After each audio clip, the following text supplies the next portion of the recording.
Hey guys, it's Courtney from Willow's Boom, and today I'm going to be talking to you about the Sagittarius total solar eclipse. So that means it's a new moon and it's near the nodes, which makes it a solar eclipse. It is at 12 degrees of Sagittarius, and I'm not sure if I already said that, but it's on December 4th. So today, personally, I'm kind of feeling some intense energies. Um, I'm wondering how this moon is going to play out because it seems kind of like a mixed bag in a lot of ways, but I feel like it's going to be a breakthrough for a lot of us. But there are certain areas, specifically around relationships and money, that are slightly concerning for me. So we're going to talk about that. Before I jump in, though, I did want to say I always encourage you guys to watch this overview before we get into all the signs.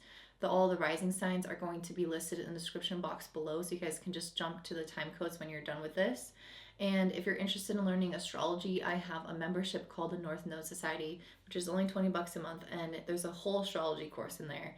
And I think I may, at the end, when I'm done creating content for the membership, just put it on a course and close out the membership. So if you want to get a one-on-one, or if you want to get like basically all the course content for super cheap, then join the membership now before I end up doing that in the future, which yeah. So as I said, this is a new moon, which is about beginnings, but then it's an eclipse and a solar eclipse, which is about also making some kind of radical changes in our life. And especially if this hits a personal planet for you or even an angle, you can start to feel things shift in your life sometime over the next 6 months. Sometimes it's not right away. Usually you can see like the ideas kind of crop up, but sometimes eclipses don't occur right away in your chart or in your life. And because it's in Sagittarius, I feel like a lot of us are going to be examining our beliefs, and we're going to be questioning maybe long held things that we have had or that we've been living and operating under. And it's time for us to examine those, to go within and ask ourselves if they are still benefiting us positively, if we still want to continue to believe that way or think that way or perceive something a certain way. And I think it's going to help us with, especially with the conjunction with Mercury, get more clarity on the kind of next steps in our life. What is the path ahead? What are the new things that we want to start?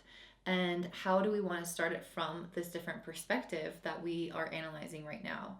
And I love that this moon is making a trine to Chiron, because there is this healing element that's happening. It's allowing us to make peace with certain elements of the past and move forward with those in mind, but without being held down by them, without being, like continuously hurting by them. And Chiron is also very commonly associated with finding more about our purpose. And it's also very common in connection in synastry, which is two charts coming together.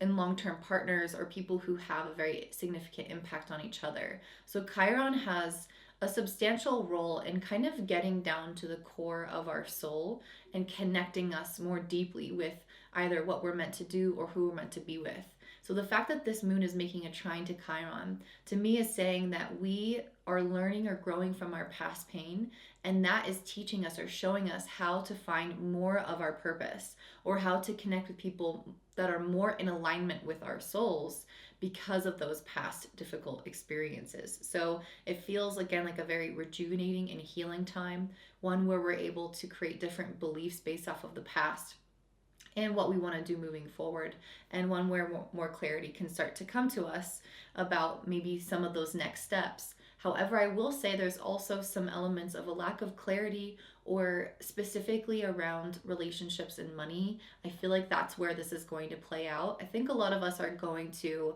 kind of get ideas or inspirations about our path ahead in terms of like purpose or career or what we're meant to be doing with our time. But in terms of relationships and money, I do feel like we're going to have a little bit of difficulty seeing things clearly. And there are multiple reasons for that. First of all, we do have Mercury making an applying square to Neptune, and it's going to be exact on December 7th. This creates that lack of clarity. This creates a little bit of like idealization or imagination and creativity, but it's not very good for seeing things very factually. It can also make things difficult in terms of understanding people. So you might like fall into misunderstandings or miscommunications with people specifically. I can see that coming up in relationships where two people are coming from different places or need or want different things, and they're not really understanding each other. They're not really able to reconcile those differences. And because we have so much going on with Venus, which I'll talk about in a second, I do think some of us will maybe be more prone to financial loss or making decisions in which we don't have the full picture of how our spending habits or how something is going to affect us financially. So I would just say be a little bit more cautious this month when it comes to finances, especially if Mars making a square with Jupiter, which can lead to a little bit more impulsiveness, a little bit more risk taking. And Jupiter is the planet that is ruling over the sign of Sagittarius where this eclipse is taking place. So there is a little bit of an inherent temptation to be impulsive, to pull the trigger at this new moon, and to make decisions again out of haste that we might later regret, or we might later find out lead to financial loss or further misunderstandings or further entanglement with people maybe we were not meant to be fully entangled with, or we would have been better off kind of without. And the reason I say that is because we are having a lot going on with Venus. Venus is in Capricorn, it's making a sextile to Mars. So we're feeling really passionate and really inspired by relationships and possibly finances as well. But at the same time, it's also kind of a source of difficulty because Venus is hanging out next to Pluto, which can bring up some issues from the past.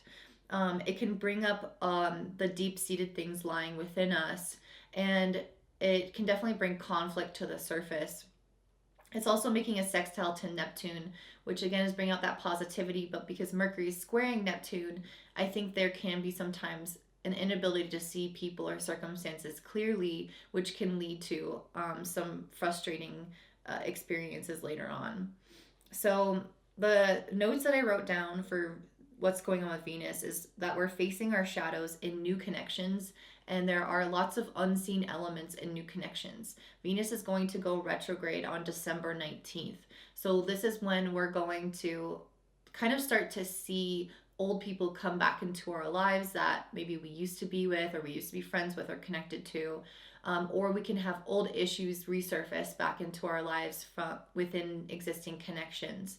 Or we can have kind of new relationships come in that are that aren't clear. And that's what I mean with the Neptune, like square with Mercury, is like there's deception that is possible, or again not seeing people clearly. There's a lot of like unknown factors or invisible factors that won't become visible until Venus goes direct in mid-January. And so we can't really trust our feelings right now. Like our feelings are romanticized, our feelings are idealized, and the connections, even if you have a brand new connection that kind of came in before this Venus retrograde, I would just say to be skeptical or to kind of wait to take action on that until later in January, sort of near the end of January.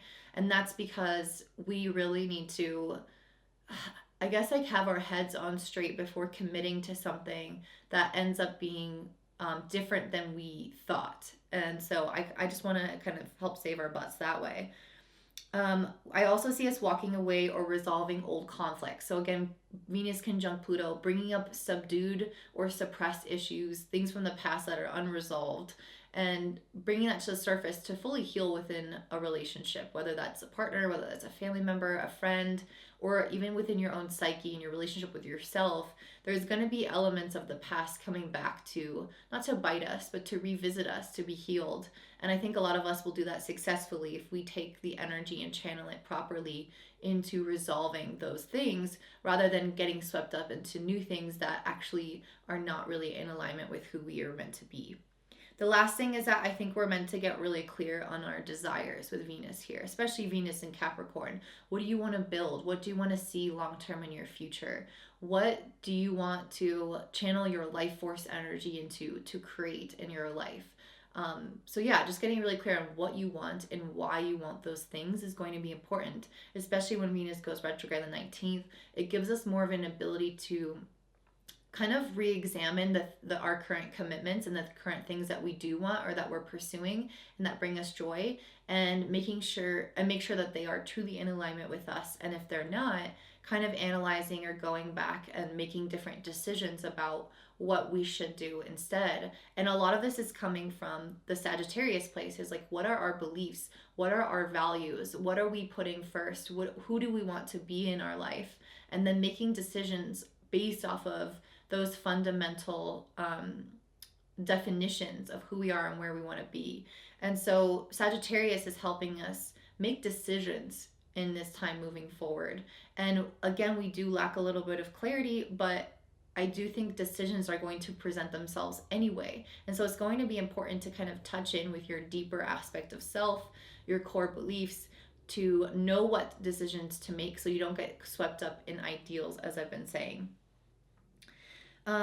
So Mars making a square to Jupiter is helping us align more with our values. It gives us more energy to pursue what we desire, and it's helping us get clearer because Mars is a planet of our action and Jupiter is a planet of our morals, of our belief systems. Like I said, it's the ruler of Sagittarius. And so even though this is a harsh connection, these planets in communication are trying to help us or energize us to define what it is, what our values are, so that we can make decisions that are more in alignment with it.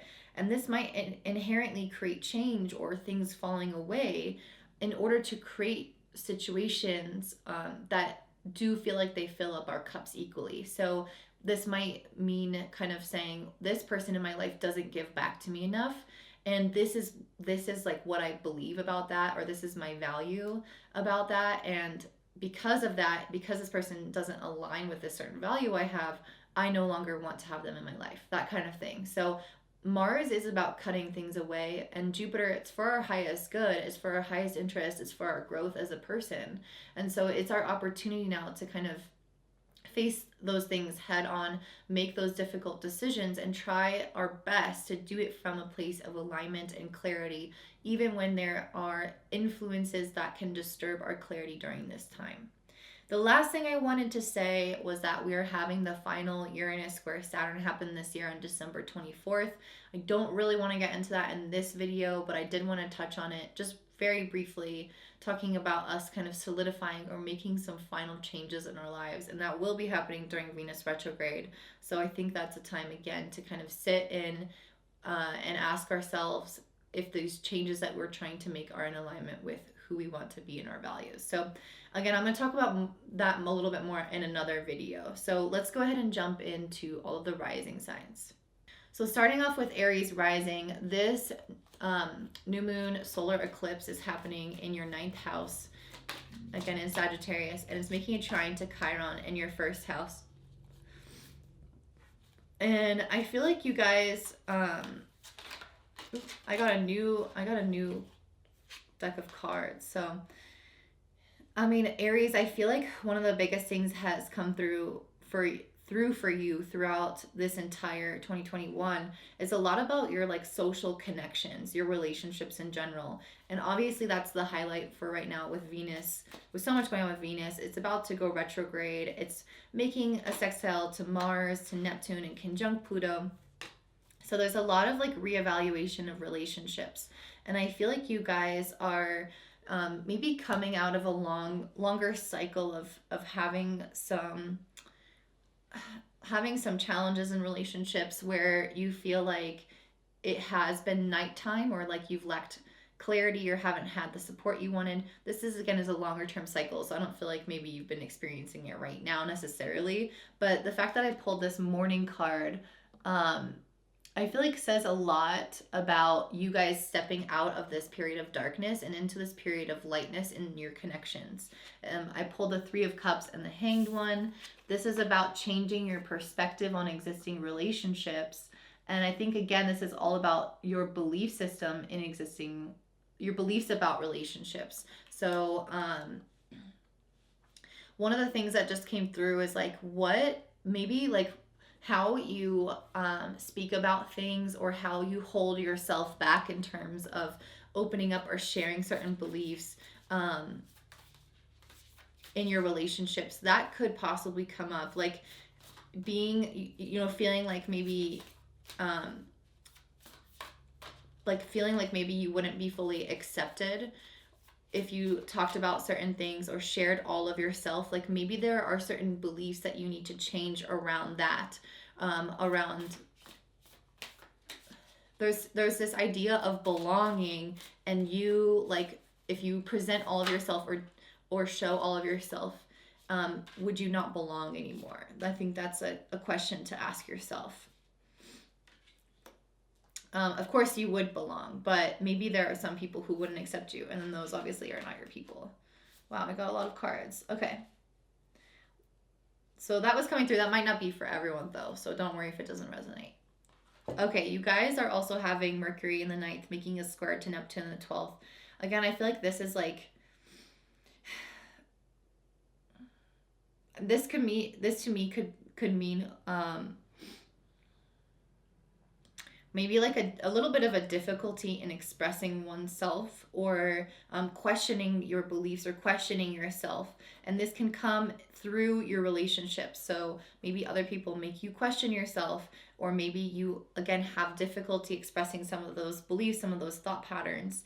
And with the Uranus card, I feel like you're here to shake some of that up, and you're here to be a little bit of a rebel in your friend group or in your connections. I do feel like there's someone that needs to hear this, that you guys aren't meant to kind of just go with the flow with everything. I think that you're meant to stand out and push back a little bit, especially as an Aries rising. You guys are ruled by the planet Mars, which has no problem ruffling feathers, creating oppositions, or creating separation based off of what they want to do. And so Uranus here is telling me that there's something that's unique about you. There's some like unique perspective, unique beliefs, or even like just some unique approach to your life that might not integrate super easily into society, but that is there for a reason. And I think that you guys, if you have been feeling like separate or distinct or different from people around you, this is your superpower, and this is actually what you're meant to bring to the table. And you're meant to shift other people's beliefs. Not that you're here to like force other people to think or challenge other people to think certain things. You just being you automatically is going to challenge them to do that. You don't have to try. You don't have to try to influence other people. I'm just seeing like this person here who enters into an environment, and they automatically, just through their sheer energy, are able to transmit these kind of ways of challenging the status quo, and make other people question some of their long held beliefs or their long held ideals.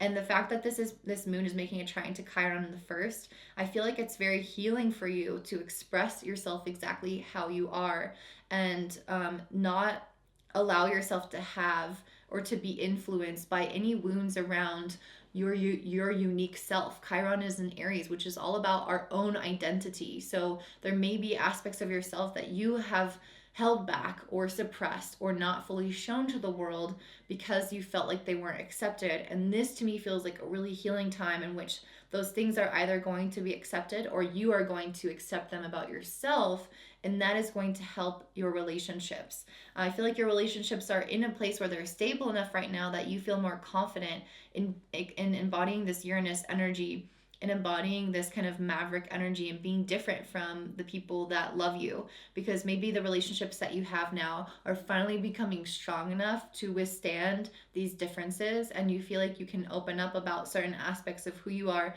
certain uniqueness or eccentricities of who you are. And I think people will still, of course, love and accept you because they are invested in this relationship enough now. And I feel like with this Hanged one, you're really changing your perspective a lot on relationships in general. Sorry, I think my camera's a little bit too like blown out. But yeah, I feel like you're changing your perspective a lot on relationships, and are not as afraid to like provoke people or have dissenting opinions or be different from those around you with this Grand Cross Provoker card.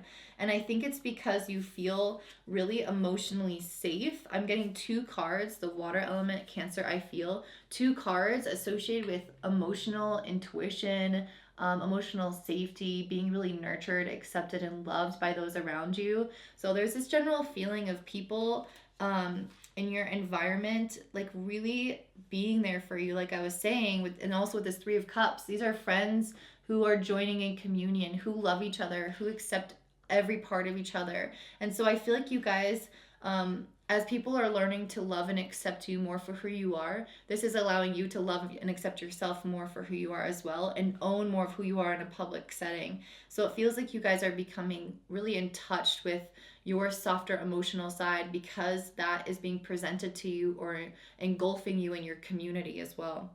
And then you have Venus in the 10th house making a sextile to Mars in the 8th, a sextile to Neptune in the 12th, and a conjunction with Pluto in the 10th. So you guys might be experiencing some of this like difference or dissenting opinions specifically in your career. You might feel like there are certain people in the workplace or certain authority figures or leaders or certain ways of doing things, or even within society and in traditions, like the way that the world does things versus how you do things, or the traditional approach to life, or the structure, like the hierarchical structure, how that's set up. It's like you guys are maybe a little bit different than that, right? And so those things might kind of come up to the surface to, again, be addressed or to come out to light. And then you guys also have Mars, your ruling planet, moving through your 8th house. So there is a bit of shadow work that's automatically going to be done with Mars in the 8th. It gives you guys the motivation to face maybe some past traumas, especially with the moon also making that trine to Chiron the 1st. This has an opportunity to heal. And with the square to Jupiter in the 11th, I feel like it's healing a lot of these traumas around being vulnerable in relationships, owning who you are in relationships.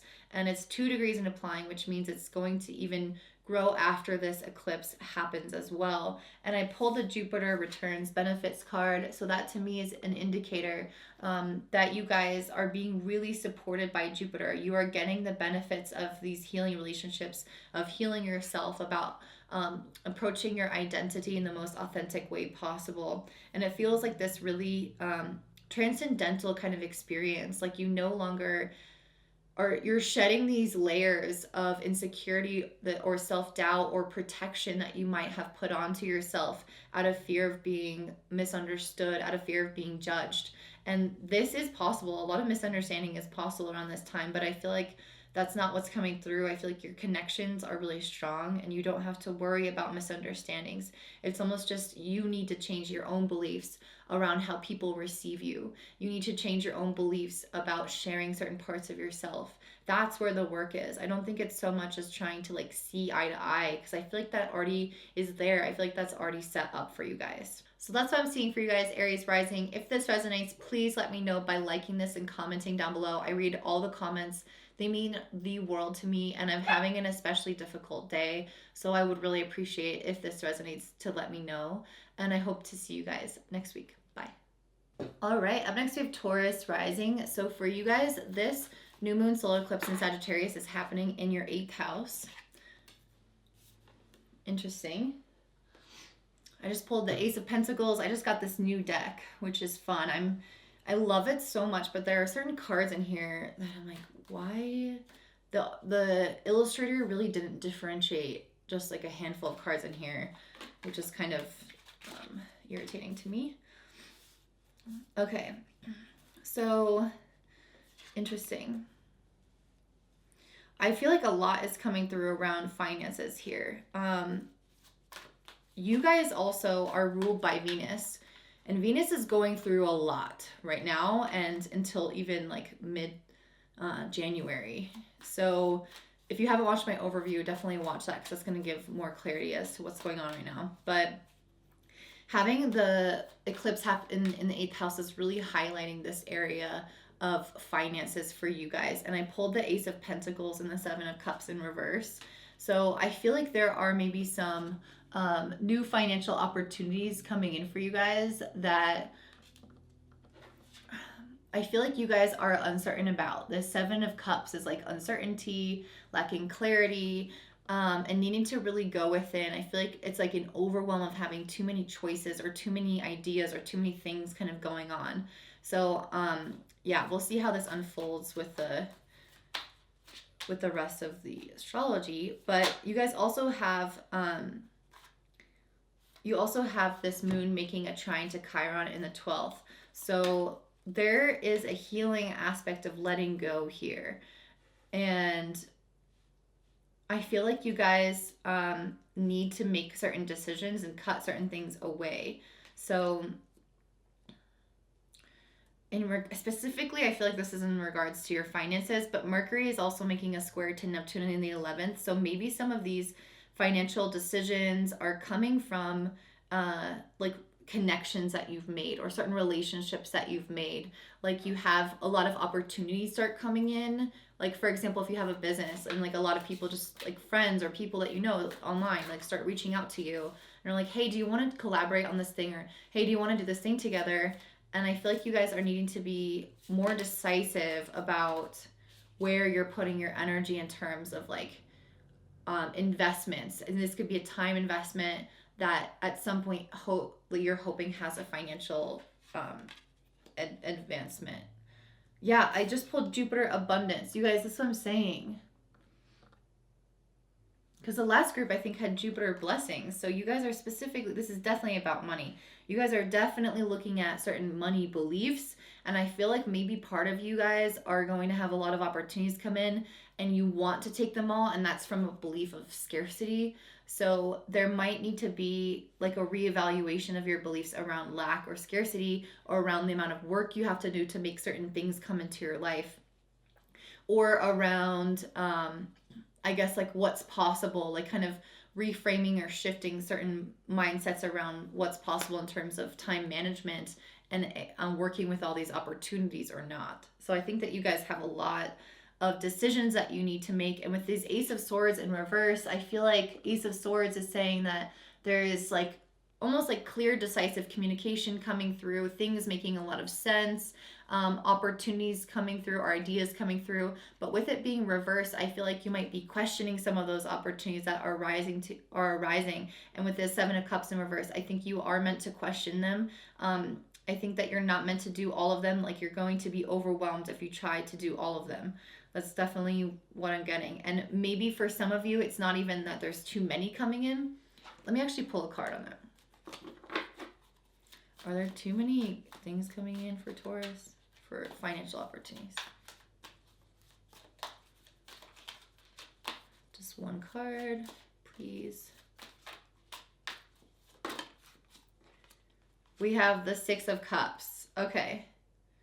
Yes. Interesting. We have the 6 and the 7 of Cups. This, I think, may have even come out reversed, but I don't know. This is interesting. The 6 of Cups is more so about, like, memories,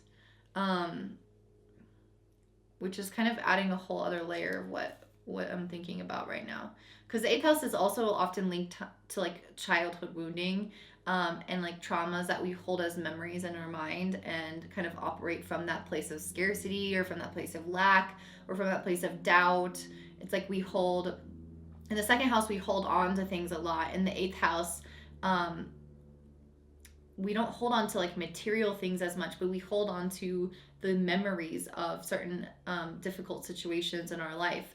So I think that there are going to be certain decisions that you need to make in regards to finances. Maybe it's, and you have like different choices or different options, and you're not sure what to do, or it's giving you a little bit of anxiety about what to do, and your past is influencing you and your decision making process. So this is about, with the trine to Chiron on the 12th, healing some of those past thoughts, letting some of that go so that you're not making any decisions based off of trauma or fear, and you're certain that the beliefs that you are deciding, or the beliefs that you are basing all your decisions off of, I should say, are beliefs that truly are in alignment with your higher self and getting you where you want to go. You guys also have Venus in the 9th house and Capricorn making a sextile to Mars and Scorpio in the 7th, a sextile to Neptune in the 11th, and conjunct Pluto in there as well. So I feel like you guys are definitely getting a lot of emotional support from your community, from family or friends, your relationships. I feel like maybe you're even really motivated by those connections, and you're feeling almost like idealistic. With this Queen of Cups, it gives me the sense of like somebody who is very emotionally supported, not just within herself, but by others as well. And yeah. You also have the Page of Swords and Page of Pentacles. So again, both of these give me this kind of feeling of having new starts or new beginnings or new opportunities coming through, specifically through these connections. So you guys might meet new people, or you might have new ideas or new communication come through.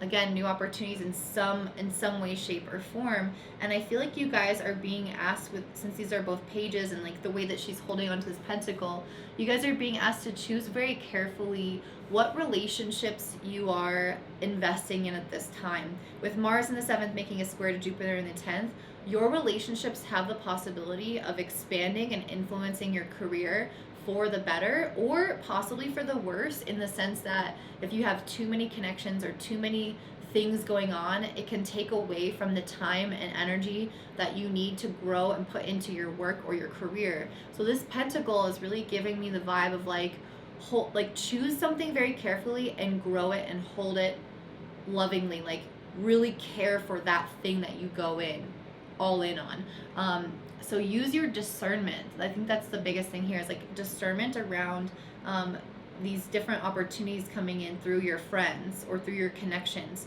And again, I really am seeing this tie between relationships and career. Whether they are actually involved in your career or not is another story, but the essence is that they are influencing each other regardless if it's in a direct or indirect way. So you guys are absolutely being supported right now through your connections, but they can also be a place of excess. They can also be a drain if you make the wrong decisions about those connections and your investment of time and money.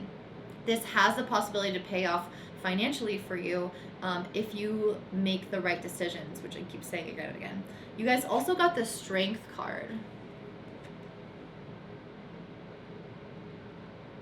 This is interesting. I kind of want to pull card. Let me pull another card on this. But the Strength card is next to those two Princess of Swords, Princess of Pentacles, which are the Page of Swords and Page of Pentacles. And the Strength is a lot about like holding your ground. And so the vibe that I'm getting from this is that you guys are really meant to like make a decision and hold your ground, even if people try to come in with more offers, or they're very convincing, or they have a lot of like really enticing social plans like coming at you. It's like, hold your ground, be strong, face the challenge of maybe like being tempted but not giving in. Is there anything else that the Strength card wants to say? Okay, nothing's really coming through. So I feel like that was the message for you guys. It seems pretty straightforward for Taurus. You guys are definitely doing some healing in regards to past pains and fears and things like that, kind of creeping into your decision-making process around where you're going to invest your time, resources, and money and energy into your relationships as well. You are definitely going to have the support of your community right now, and you might have too many things coming at you, and you need to be decisive. And those important decisions, holding your ground around that, holding your boundaries, being strong, being firm, are going to lead to potentially a lot of success and growth in your career. But you absolutely have to check in with yourself and know like where that decision making process is coming from. And that's what the Sagittarius energy is all about, defining our beliefs, defining our views, and that's going to help inform your decisions in a healthy way. So I hope that this resonates, Taurus. If it does, please give me a like and comment down below. And if you're interested in learning astrology, you should check out the North Node Society, which is linked in the description box below.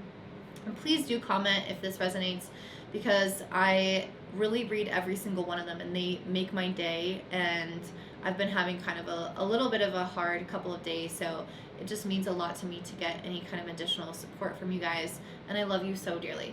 Bye. All right, up next we have my fellow Geminis. I love you guys. So for you guys, this solar eclipse, this new moon solar eclipse in Sagittarius, is happening in your 7th house of relationships. And there's a lot going on with Venus already, so I feel like you guys are going to be hella focused on other people in your life, or you're going to have a lot more social kind of things come into your life, or relationship concepts come in that are that are asking for your attention right now. And so let's kind of pull some cards and see what's going on for you guys. I will say that I feel like maybe you guys lack clarity around certain aspects of relationships right now, especially with Mercury in the 7th making a square to Neptune in the 10th house. I just pulled these cards for Taurus. I'm going to put these back.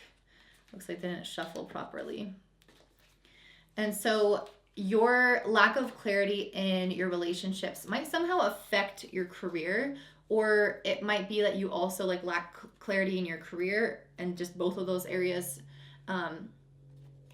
Or it just might be like you lack clarity around the future direction of something, and there can be misunderstandings and communication about what that is and what you're going after. I definitely am seeing some financial stuff come through as well. So with Venus in the 8th, sextiling Scorpio in the 6th, Mars and Scorpio in the 6th. Interesting. Sextiling Neptune in the 10th, conjunct Pluto in the 8th. You guys are definitely facing some long-held beliefs about money and lack. I got the 9 of Pentacles and the 4 of Pentacles. So you guys are absolutely coming in here at the start of this month. And you're coming at it from a place of you are actually financially okay with this 9 of Pentacles. You are actually building something quite stable for yourself. But with this 4 of Pentacles, I definitely get the feeling that you guys don't feel that. You don't feel the stability. It feels like a rocky foundation. And I think you guys are coming in here to finally address some really core insecurities around money, especially with this Wheel of Fortune card being under the 9 of Pentacles. The Wheel of Fortune is about your fate changing, about things finally shifting in your favor. And I think that you guys are still holding on to this old mentality around finances. Even though things are shifting in your favor, you're still feeling like you don't have enough. You're still feeling like it's going downhill, when if you actually had a completely objective perspective, you would see things actually be like incrementally increasing. Maybe it's not increasing every single day, but the overall trajectory of the month, you'll see an increase. And so what I'm getting from this is that you guys really need to change your perspective or heal some of these fears and insecurities that you have around your finances. And I think a big way of doing this is feeling like you have it under control. With Venus in the 8th making a sextile to Mars in the 6th, there is this need to look deeper into your finances, especially with Mars being in Scorpio in the 6th, and evaluate what you need to cut away in terms of your daily expenses. Kind of setting out a budget for yourself. This is going to give you a greater sense of control over what is happening in your finances and in your life. And it's going to help you release some of this stagnating energy that you have, where you're holding on to the things that you own, where you feel like things aren't moving forward, because in reality, as I was saying, they are moving forward. And so if you can just maybe be a little bit of a better steward over the things that you do have right now, or more carefully examine certain aspects that you want to release in terms of how you manage money or budget, that is going to help you guys feel much more confident and feel much more stable and align with the energy that is actually happening in your life. But what's going on in terms of relationships for Geminis? The Knight. I feel like this Wheel of Fortune card, I did put it below the 9 of Pentacles. I do feel like this Wheel of Fortune card is not only talking about your finances, but about your relationships as well, especially because this eclipse is happening in the 7th house. You guys are having so much happening in your relationship sector. There are big changes there that have not happened before. There are big realizations there that are going to happen that have not come up before, and things will finally shift for you. But I definitely get the sense that what is ending is this period of darkness in relationships with this Knight card.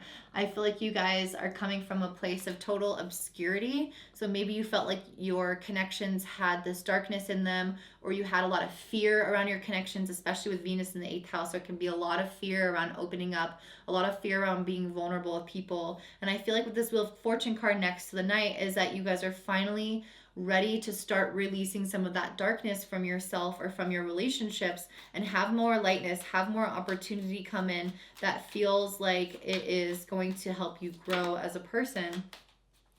What else is going on in relationships? I got the 9 of Cups and the 8 of Cups. So I feel like you guys are going to be stepping into a greater sense of emotional fulfillment with this Nine of Cups, and you're going to align with people that truly support you, truly value you. But with this Eight of Cups, you are also walking away from people or beliefs, or patterns in relationships that are definitely keeping you from your Nine of Cups. So you guys have to leave something or walk away from something to actually get the benefit of the Nine of Cups. And it's interesting because on the right hand side, I put them like, I have the cards kind of like 1, 2, 3 in two pairs, or 3 pairs. And on the right hand side, I have the Four of Pentacles, the Knight, and Eight of Cups. This is about lack. This is about darkness. This is about walking away. So this is everything that you are leaving behind, all of the struggles that you are no longer identifying with.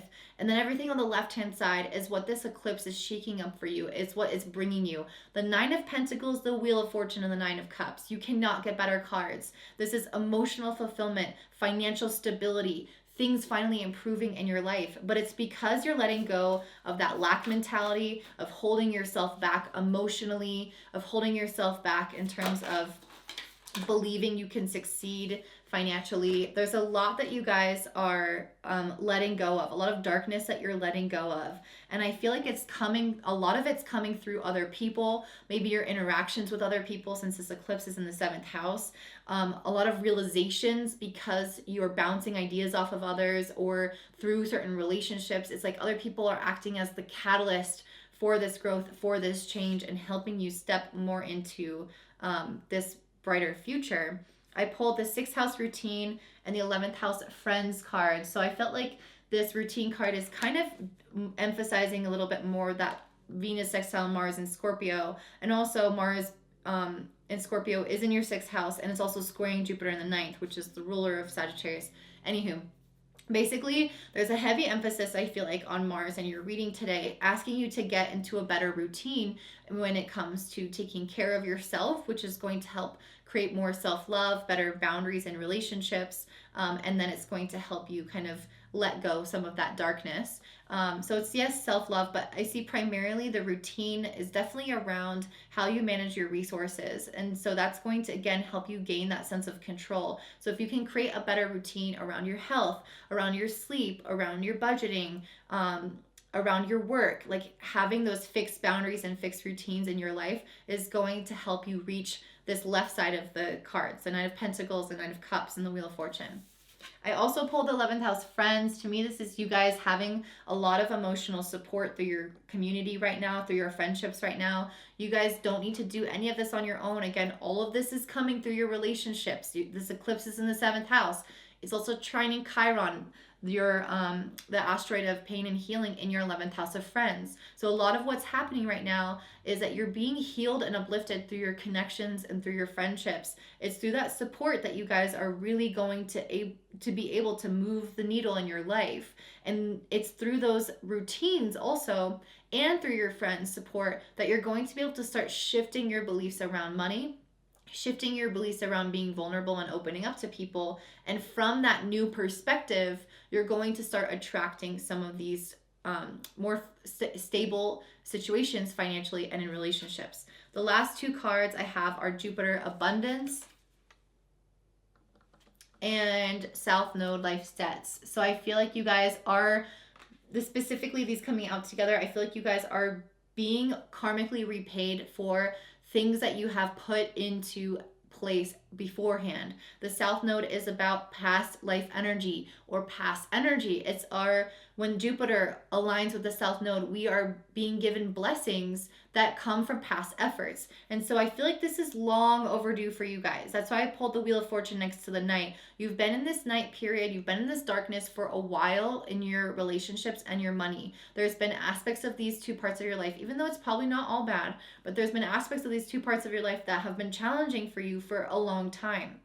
And this Jupiter South Node card mixed with the Wheel of Fortune next to Knight, to me, is saying that things are shifting in your favor. You're finally being repaid for all of the good things that you've been doing up until this point. You've been a good friend. Maybe you've worked really hard. Maybe, I do think you could budget better, but maybe some of you are already budgeting. There are certain aspects of putting in that sweat equity, that you actually haven't seen repaid to you yet. And these cards to me are saying that they're finally being repaid. And so that's going to happen over the course of the next 6 months. It's not going to happen likely right away, because eclipses often will, maybe a dramatic event can happen if it hits a planet or an angle, but oftentimes what will happen is, even if that event does happen, it takes the full storyline, like 6 months, to actually come to fruition, to actually complete itself. So a lot of these stories are going to be unfolding for you over the next half of the year. And I think you guys are going to have a real shift in 2022 around your money, around your relationships, that you haven't been able to have before.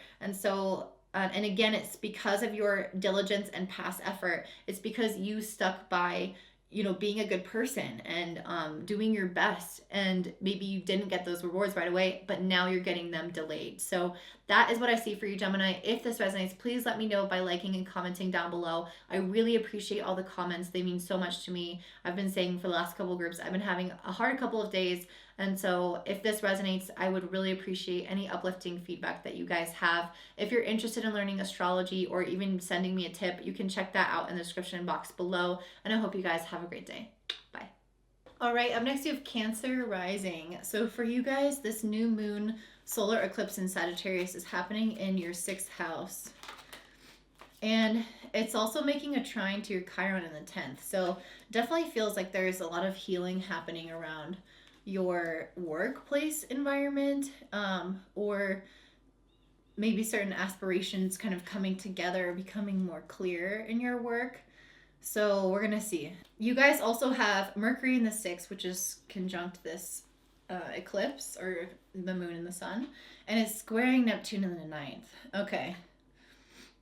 This definitely feels like a lack of clarity in your work, and so I'm hoping Mercury squaring Neptune feels like that lack of clarity in what your vision is about how exactly you want things to unfold in the future. But I feel like this eclipse happening is going to create some level of healing in your work, or what you offer the world, or how you pursue things, that it like clears up energy for the path to unfold. So let me pull some other cards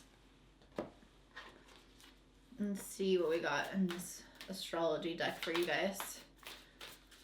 Because there's a lot of relationship stuff going on too that I want to talk about as well. Okay, wow. That's very interesting. So okay. Wow, you guys, this is really interesting. So I pulled the cards Neptune, Pisces, and 12th house. So Neptune is the modern ruler of Pisces, and Pisces is a sign associated with the 12th house. So all these have kind of conflated or similar meanings. So this is a lot about haziness. This is a lot about a lack of clarity and having to really trust the process. And I feel like leave some things behind. That was something that was kind of coming through, but yeah.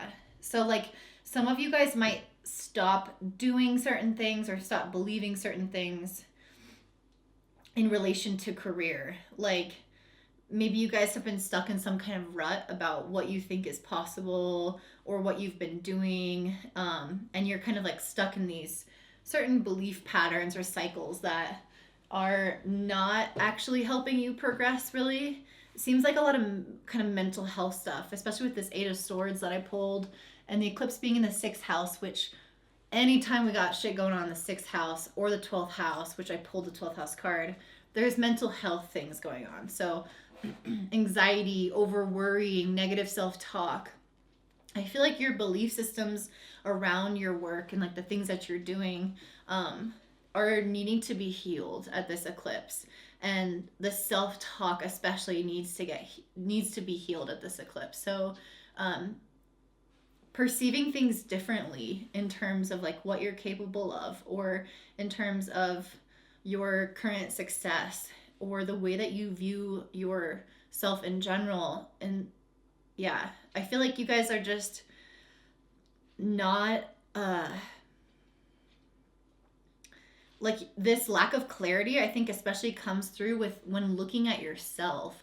It's like you don't know where you're going necessarily, and I think part of that is because you guys keep thinking about yourself in certain terms, and that actually needs to shift. It's like, yeah, you're doing better than maybe you give yourself credit for, or you have certain skills that you're not recognizing, or there's something about yourself that you are not like fully owning and opening up to and having confidence in. It's like a lot of kind of self-doubt.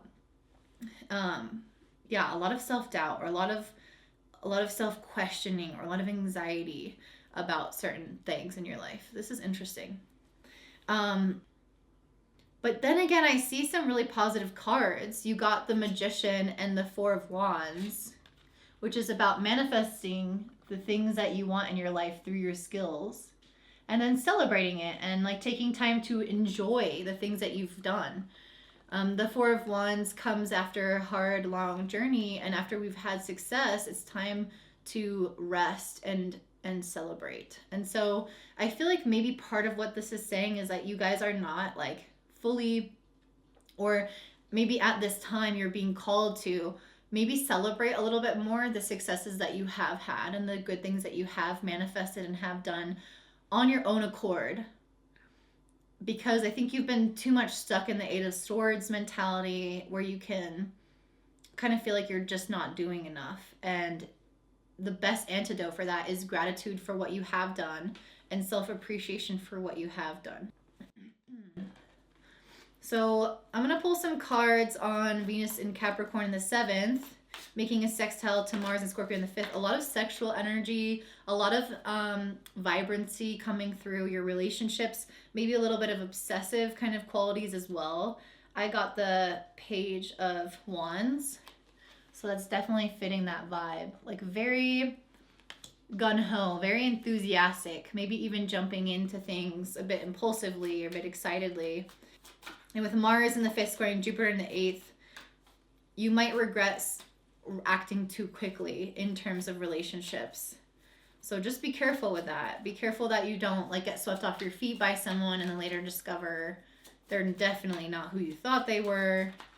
That's something that's that's something that's present for everyone right now, but especially you guys, because Venus is in your relationship sector of your chart. Let's see what else we have for this. The universe, the world in reverse. You guys might, like, the world right side up is a lot about ending certain cycles and celebrating the completion of something, the wholeness, but it came out reversed. So, let me pull one clarifier because I have an idea, but I want to make sure that that's what. Can I have a clarifier for the world card? The King of Pentacles in reverse. So I feel like you guys are wanting to grow something really stable in your life, but there's some cycle that hasn't fully closed out in terms of relationships. And I think that's what this whole process right now is for. Venus moving through your 7th, conjunct Pluto, sextiling Neptune in your 9th, sextiling Mars in your 5th. All of this is drawing a lot of attention to maybe some ways that you kind of jump or go all into relationships. You are a Cancer rising, so maybe you are very nurturing. Maybe you want to give someone the world, like that card. But maybe you do it too soon. Or you have certain patterns that you haven't quite broken that need to be broken before you can have that stable foundation. So the stability will elude you as long as you are making decisions that are really passionate, but not from a place of maybe groundedness or of like ending an actual cycle. So I feel like you still have this thing kind of going on in the background that hasn't been resolved in terms of a relationship pattern. And then if you get excited or jump into something too quickly, you'll just see that pattern kind of repeat. And I feel like maybe if someone is coming up right now in terms of a relationship, it doesn't have to be romantic, it can be any kind of relationship. But I feel like what you need to, like, why that person is coming in is to help you resolve that past cycle. And I feel like it's definitely around your family. So, like, your childhood, there's some aspect that it's coming in from your childhood of not being healed. And I think it's specifically around communicating and like your anger, like communicating when you're upset. Or with Mars, with Mars force, it can also be like asserting your willpower or having trouble with like holding your ground, holding your boundaries, kind of like anything that stems from masculine energy. That mixed with communicating and expressing yourself in the moment, you have some wounds around that from childhood that need to be healed before your relationships can move forward and become this upright King of Pentacles like you want them to be. So right now, you guys rushing into something is a bad idea, but you guys, when I say rushing into it, I don't just mean like you just start dating someone romantically and like rush into that. That's the most obvious interpretation. But like any rushing in a relationship, rushing, like hanging out with someone too much, or communicating about something too early, or like basically just kind of accelerating any type of timeline that can occur in any dynamic or any relationship with somebody. So there is something that could be done too hastily without actually resolving these things. Or maybe you rush into it for a purpose, and it's like that teaches you how to work on expressing certain boundaries in your life, and you have to kind of go back and fix things by doing that. And so I'm not trying to sit here and tell you what to do or not to do. I guess I'm just trying to warn you that it might not, the relationship as it is not going to be as stable as maybe you're thinking, given what is going on. Like you might feel really passionate, really excited, but Venus is going to go retrograde December 19th. So even though right now it might feel all good and dandy, you might be even like kind of obsessive, because Venus and Pluto together can make us like go all in and get kind of obsessed. Even though that's the case, like things could turn around really quickly and end up being different than you thought. And you'll realize that you need to work on your communication skills and the masculine energy from your childhood in order to actually be fulfilled. And Mars in the 5th squaring Jupiter in the 8th, as I mentioned, this is a lot about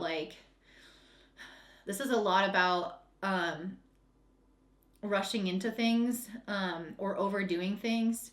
But it's also like highly sexually charged. So, and with this Mars energy, there might be some things that you need to actually heal around these sexual experiences. So that might not be for everyone, but some of you might experience something related to that in relationships. Whether it's like owning your own sexual energy, like not even in a partnership, but just as a person, or how you utilize your sexual energy. Like maybe you use it in a manipulative way at some certain points of time, or maybe you utilize it to gain power. Like maybe you just find yourself driven by it without like healing certain aspects of yourself, and so it becomes a shadow part of yourself. So these are all just kind of examples, but sexuality might become something that you could really dive into here to facilitate some of this healing around the masculine, because Mars is related to both masculine energy and sexuality. So this one wound kind of permeates in different ways in your life. So that is what I'm seeing for you guys, Cancer. If this resonates, please do let me know in the comments down below. I read every single one of them, and they mean so much to me, to be able to get to know you guys and what you're going through. And if you like this, please give me a thumbs up. And if you're interested in learning astrology, I have a membership called the North Node Society, or you can always book a reading with me in the description box below. I hope you have a great day. Bye. All right, up next we have Leo Rising. So for you guys, this new moon solar eclipse in Sagittarius is happening in your 5th house of creativity and romance. And I pulled a lot of cards for you guys off camera, and I'm definitely getting a message around, and this is coming through for a lot of groups, but because this is happening in your 5th house, and because Mercury's in your 5th squaring Neptune in the 8th, you guys definitely might experience like more illusion in your relationships that you should just be like a little bit more careful with. So I pulled the Princess of Cups and the 8 of Torches or 8 of Wands, And these cards are both kind of talking about new offerings of love. Princess is like the Page of Cups. And moving really quickly on some of those. So having new relationships come into your life and seeing them develop really, really fast.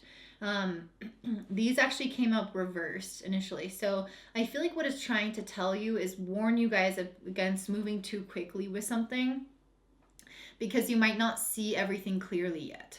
I think that's one of the strongest messages is it might kind of rock your world a little bit or shake you a little bit if you try to progress down a certain path that you don't have full visibility. Kind of like you wouldn't drive without any lights on in a pitch black country road going 100 miles an hour because you don't know if a deer is going to step out in front of you. You don't know what lies ahead. And so you don't want to get hurt by moving too quickly down a path where, again, there is lack of clarity.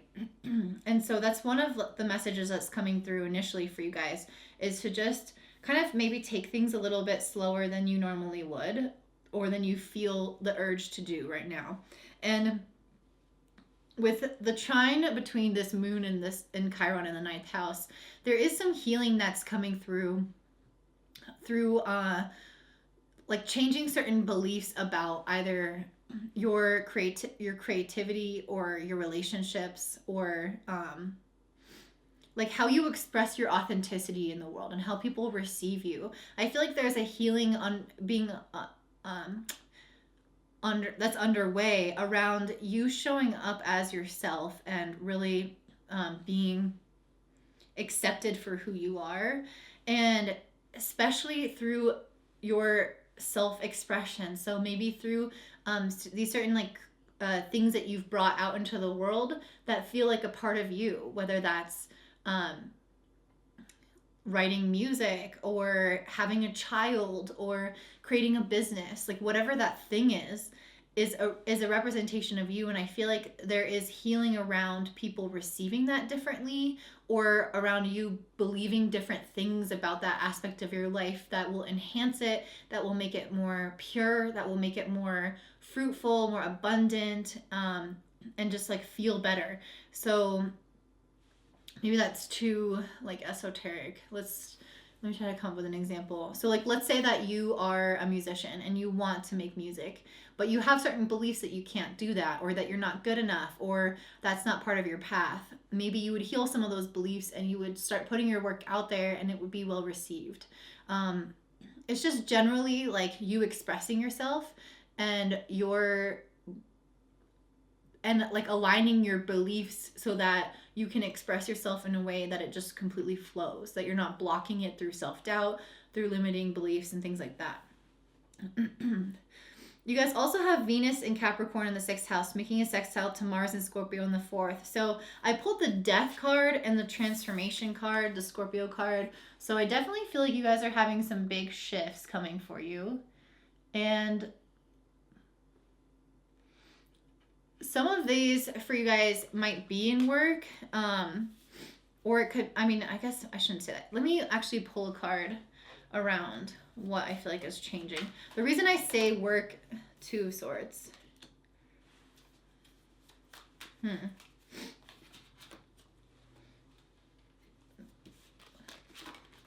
Why do these cards want to fall out? I just want like one or two. What is this transformation that's trying to happen here? I feel like you guys are maybe becoming more decisive because I have the 2 of Swords underneath the 2 of Wands. This is, yes, that's what that is. So the 2 of Swords is about not knowing what to do next. You have a choice, you have a decision that you need to make, and you're kind of either at this crossroads or you're stuck in limbo, in that liminal space. And the 2 of Wands is above it. So to me, this is talking about needing to make a plan of action and knowing kind of where you're headed. So I feel like part of what this trine with Chiron in the 9th is doing is it's healing your vision for the future. It's giving you more clarity about what some of these next steps need to be. And you're creating a more tangible kind of plan for your life. And you're ending maybe this cycle of wishy-washiness, not fully knowing, not fully going all in on something. I feel like whatever that passion is, with the moon being in the 5th house, is something that you're passionate about, something that you're excited about. I feel like you guys are committing to it more fully, whether that's a person, whether that's a practice, whether it's a job or business. It's something that lights you up. It feels like that authentic expression of who you are, but you've been with these beliefs about yourself. You've maybe cut yourself off at the past or not fully gone into it to the extent that you could have.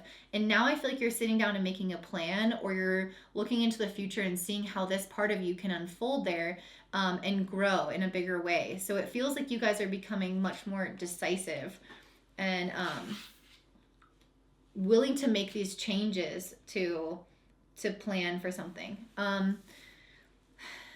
Okay.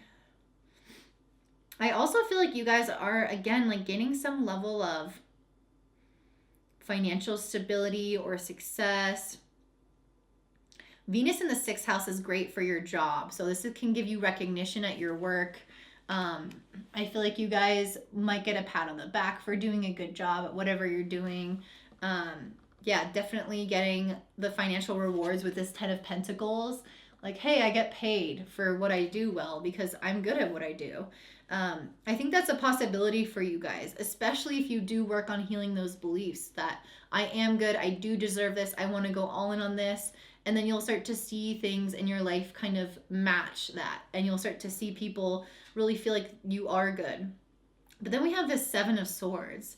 So I kind of feel like you guys might still have a little bit of issues with relationships. Wait, let me pull another card on this. Let me see. What is this 7 of Swords?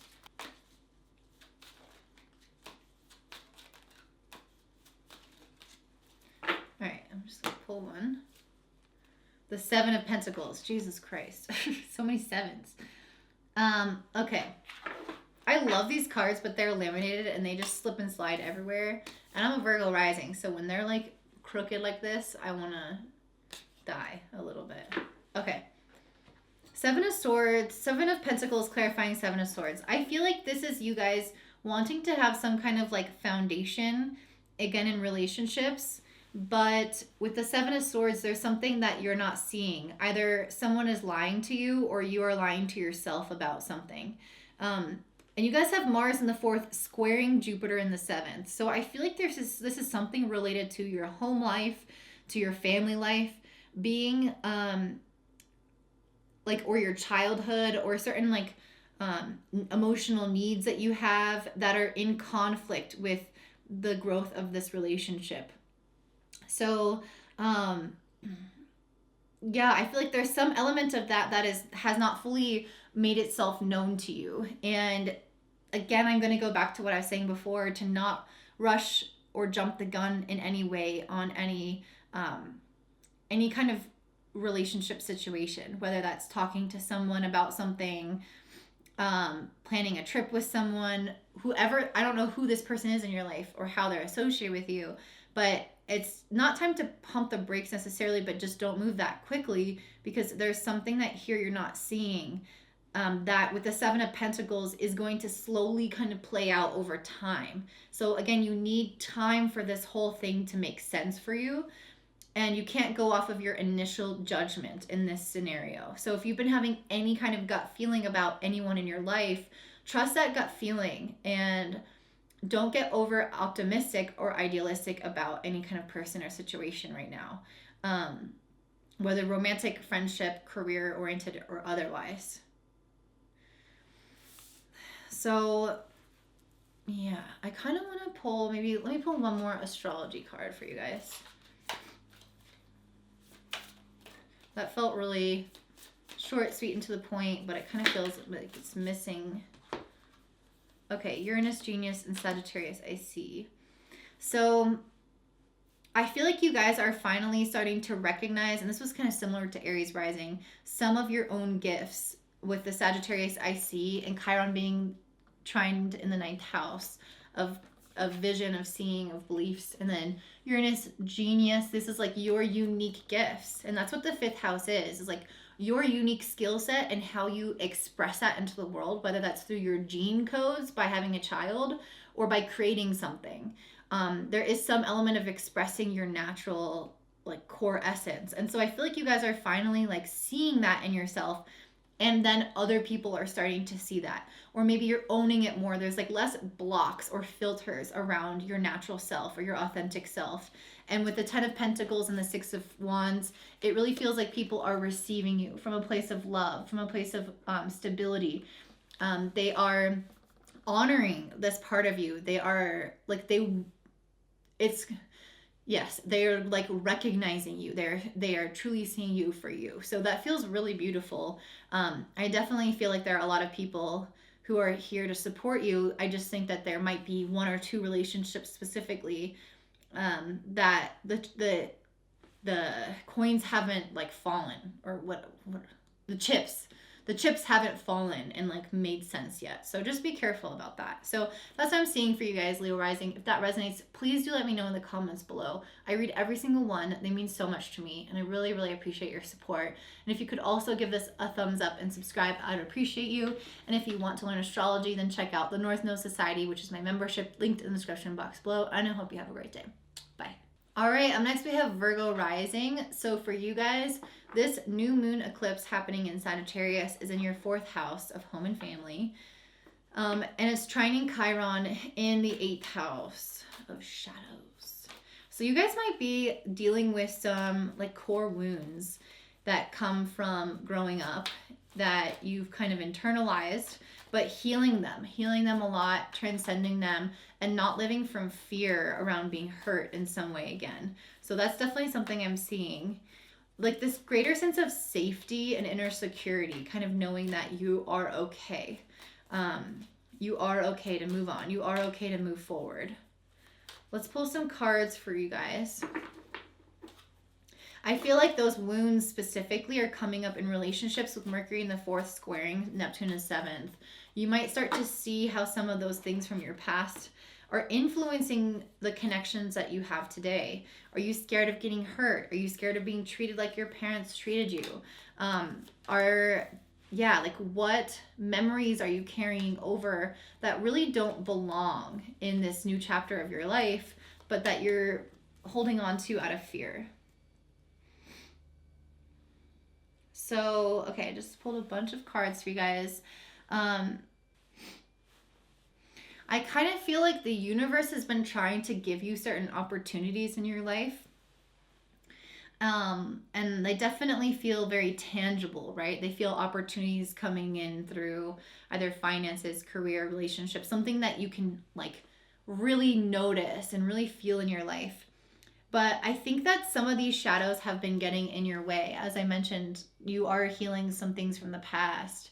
And I think that this moon card is indicating that there is like your shadows have been holding or have had a strong influence on your ability to receive blessings. And it's likely been without you fully realizing it. With this 4 of Cups in reverse, it feels like you guys are really analyzing what offerings are coming to you, and it feels like you're not acting on them. You're not sure about them. You are resting, you are rejuvenating, instead of embracing what blessings are coming towards you. And I think that maybe that's okay. It's okay to not act on everything and as it comes to you. But with this Knight of Pentacles, I feel like you guys, there is something substantial here. This is upright. It feels like something that's trying to grow, but there are some maybe deeper insecurities from, and again, a lot of this is going to be from childhood, that have been kind of in the way in some respect of this fully growing, fully developing, because the opportunity is there, but you're not fully acting on it as you should. And that's coming from that wounded place. And I think a lot of times with the moon card, you're not even fully aware of how much wounding is influencing you, or how much that part of your life is impacting you. So it definitely feels like that's coming through I think it's kind of blinding certain parts of you in relationships with other people with that square with Neptune, with the square between Mercury and Neptune in the seventh. It's like you're not able to see things clearly, or you might even trust certain people that you shouldn't trust, or you might be scared to trust people that you shouldn't be scared to trust. It's like maybe like your vision is just not like super accurate right now. So just be careful with that you don't need to be in fear, but you also need to really make sure that you are checking in with your intuition, and taking some time out to really feel into a certain situation with somebody, or with certain relationships in your life. You guys also have Venus moving through your fifth house, and it's making a sextile to Mars in the third, sextiling Neptune in the seventh, and it's conjunct Pluto in the fifth house as well. So I feel like you guys are being called to kind of express certain aspects of yourself. And I think it's certain worries that are on your mind around maybe things that you really want and desire out of life. Venus in Capricorn, the fifth house, is like, what pleasures do I want? What joy do I want to experience? What part of life do I want? And with the sextile with Mars and Scorpio in the third, there's a lot of busyness and activity and desire to make a lot of that happen. But I also feel like you're meant to talk about what those things are. You're meant to share your dreams and your imagination with other people. And also kind of like maybe what those fears are for you. Like what might, like those things from your childhood, that could come up, or those things so ingrained within you that could kind of come up. Maybe you're meant to share some of those insecurities. Maybe you're meant to share some of those fears, or some of those ways that you maybe have closed yourself off to some of these opportunities that the universe has sent you. I feel like other people right now, even though the situation around your relationships is not super clear, other people I feel like are here to help listen to you right now, in terms of what is going on underneath the surface. And I think that's going to help bring a little bit more clarity to yourself by opening it up and sharing with other people. Because I feel like you guys have been working a really long time with the Seven of Pentacles here. You've been working a long time on building something up, but then the Nine of Swords follows it. So there's like an immense amount of anxiety about not being where you want to be in life. So even though you've been putting in consistent effort towards certain goals in your life, or you've been trying to be a certain type of person, you have the Nine of Swords, which tells me you aren't feeling like you are reaching that pinnacle or that point. And so it can leave you feeling vulnerable. It can leave you feeling insecure. And with the Four of Swords, it can leave you feeling like you don't want to take action on certain things that you want. Like, I'm just going to rest. I'm going to reflect. I'm going to turn inward. And there's this like, we have the Four of Cups and the Four of Swords. I feel like the universe is trying to help you progress. And I feel like it's not like clicking into place. Like, you're not taking action on certain things, if that makes sense. With the Seven of Pentacles, there is this like, you've been taking a lot of action, but there are other things that the universe is trying to bring in that you're not taking action on. And I feel like that is what the universe is trying to point out to you, is like some of these, the reason you're not taking action on these new things is because you have anxiety about the old things not panning out the way that you'd hoped. And now that new blessings are coming in, you haven't actually healed from the past. And so now you're not actually fully stepping into the new. And because of that, you're kind of rejecting it or not taking action on it as you should. And you're causing yourself more harm than good. So it's like what's happening right now is all this is coming up to be healed so that you can start taking action on things from a neutral place or from a healed place, instead of having fear that kind of closes you off to potentials and possibilities. I have the Queen of Wands in reverse and the King of Wands upright. So this is interesting. The Queen of Wands is extremely confident. And in reverse, I feel like you guys are really in this interesting like phase of wavering between being this really confident and sure person with the King of Wands, and then with the Queen of Wands in reverse, like actually not being so sure. I feel like you've done a lot of work on yourself. With this Four of Swords, there is a lot of introspection. It's not like you guys are just like bulldozing yourself and like ignoring your problems. But I sometimes think that maybe you're taking so introspective that maybe you're again kind of missing out on, not missing out, but like not going full force into some things that could be blessings for you. And I think there's this like the wavering confidence is represented by those two. Like sometimes you feel good about it, sometimes you want to work on it, sometimes you don't. And it's like that also represents the moon, the shadow self. Like the moon is always waxing and waning. It's always changing phase. It's inconsistent. It's variable. And I feel like that is part of your nature, and you need more consistency. This Knight of Pentacles, you need to work on your consistency, your devotion, your dedication to something. But what's stopping you from being consistent about something is the shadow self, is the fear from the past, is the fear that from the past, that it goes all the way back to childhood. But even just this past year, how were you hurt? How were you disappointed when you put effort into things consistently and it didn't work out? And now you're like, well, I don't want to be consistent anymore. Maybe you're not consciously thinking that, but part of you is rebelling that way and saying, well, if I'm not going to get the results I want, then I'm just going to pull back my energy and focus on the things that are fun or are easy. And that's leading to this like swaying of confidence. Like you can really only truly be confident when you're working on things consistently that you want to achieve. You can't be confident if you're letting yourself down, if you're not going after the things that you want, if you're disappointing yourself, right? It's like you gain confidence by having trust with yourself that you're going to do certain things that you say you're going to do. And so I feel like there's kind of a lot of messages here, but they all really are intertwined or intermingled. And so one of the best ways for you guys to work on your consistency is by starting off with your health first thing. With this body card or first house card, you guys are meant to have some kind of like consistent health routine.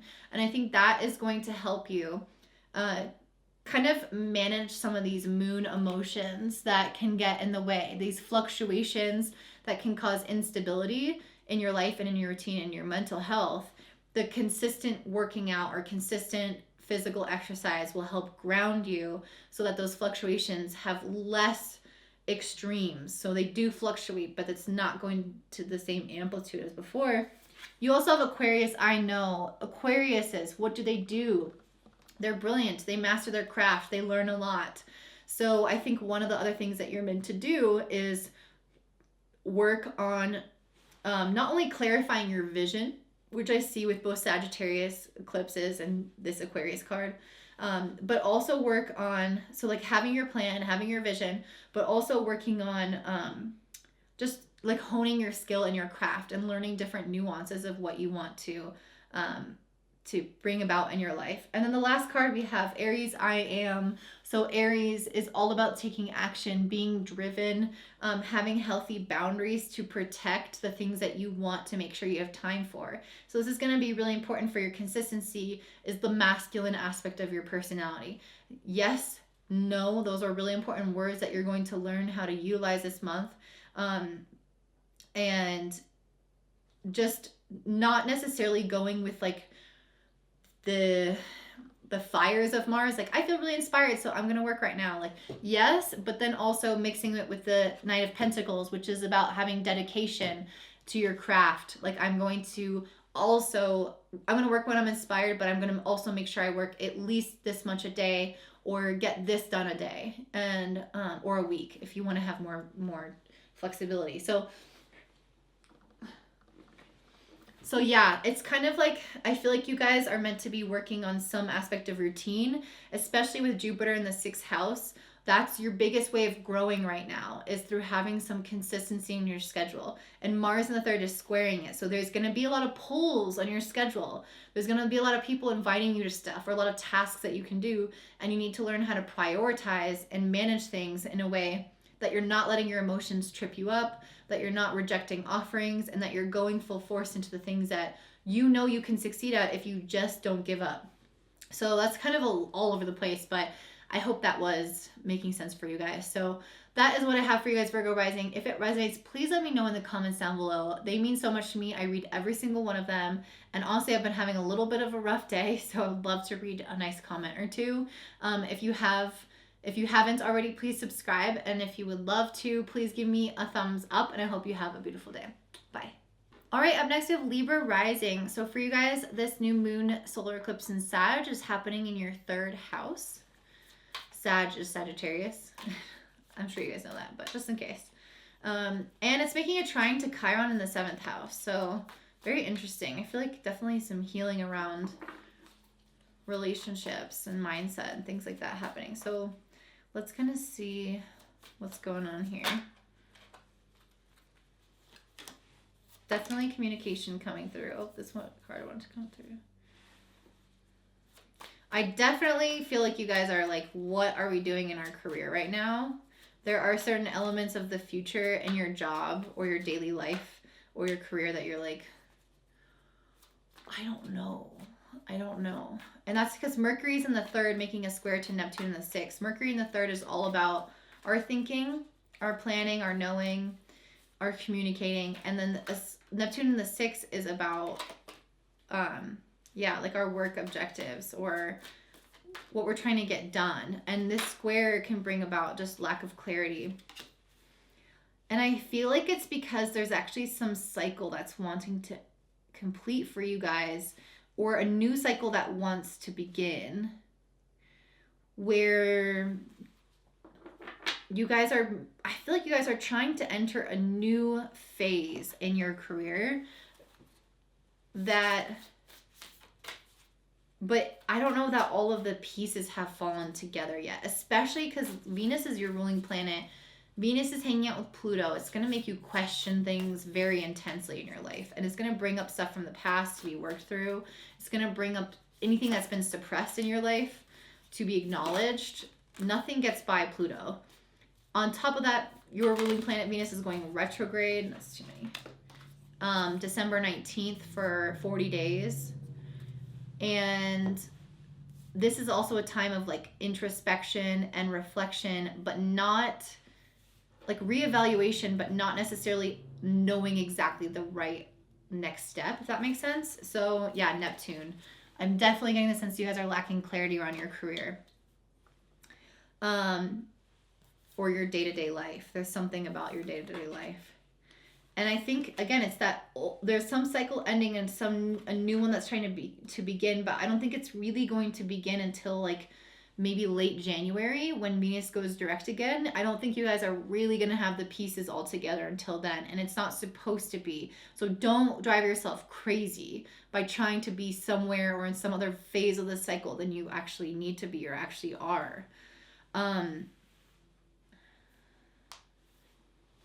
I feel like you guys are meant to be making more money, or you're meant to be moving into a cycle of more abundance or more wealth or attracting more. But I think in that process you're working on certain belief systems. This is a Sag eclipse and it's in your 3rd house of your mindset. So you're working on certain belief systems that will allow you to make it to this next level of your career or of your life that is more abundant. And I also pulled this Pisces I Believe card, the Part of Fortune Increase card. So that's what's making me think about that. And also just the sheer fact that this World card is really representing to me a new cycle trying to emerge, this successful completion of something old. So, and there's 7 of Cups in reverse is right next to it, which is like, what the fuck is going on right now? Like, what the actual heck is going on in my life? Some of you guys might like the current cycle that you're in. It is the Universe card. It is saying that you guys are completing something that feels like a celebration, like very positive, very rewarding. And so I think that you guys are achieving some level of success, but along with that comes confusion about what's next, how you can grow, how you can up level to that next facet of your life. And then there's all this stuff about communication in general. I feel like you guys are opening up new levels of communication in your life, especially in your relationships or with other people. I mean, I guess communication is always with other people. So, but yeah, like with this morning card and the Page of Swords, you guys are having a new beginning, right? A new beginning in the way that you speak, the way that you think in relationships. And it's funny because I actually have a friend who's a Libra rising, and she's just getting now into like speaking. And this is definitely like I feel like the throat chakra is like opening up. There's some aspect of the throat chakra that is being expanded upon, or really highlighted at this time. And I do think it's something related to your partnership, because it's making a trine to Chiron in the seventh, and because I pulled this seventh house partners card, your relationships is specifically where this gift is going to present the most healing at this time. You're able to resolve maybe some things from the past that came up in certain relationships that maybe has been reoccurring or bothering you guys. Yeah, there's a lot of healing from the past, because Venus conjunct Pluto brings up all the repressed shit in our relationships, whether that's with family, friends, our partner, past partners that we're carrying over into the future of our life. Like, whatever pain we are carrying over, what any suppressed energy we're carrying over is being like, is like bursting through your throat chakra. I feel like it's being resolved, it's being healed, it's being talked about. And yeah, it feels like this really powerful time for you guys. And it feels like this moment in time with this Yod Destiny card feels like this moment in time that is destined, that was meant to happen. It's like it's this build up, right? Venus is about to go through so much. It's going through a lot right now with Pluto and all these aspects. And it's going to go through so much until almost the end of January, like late January.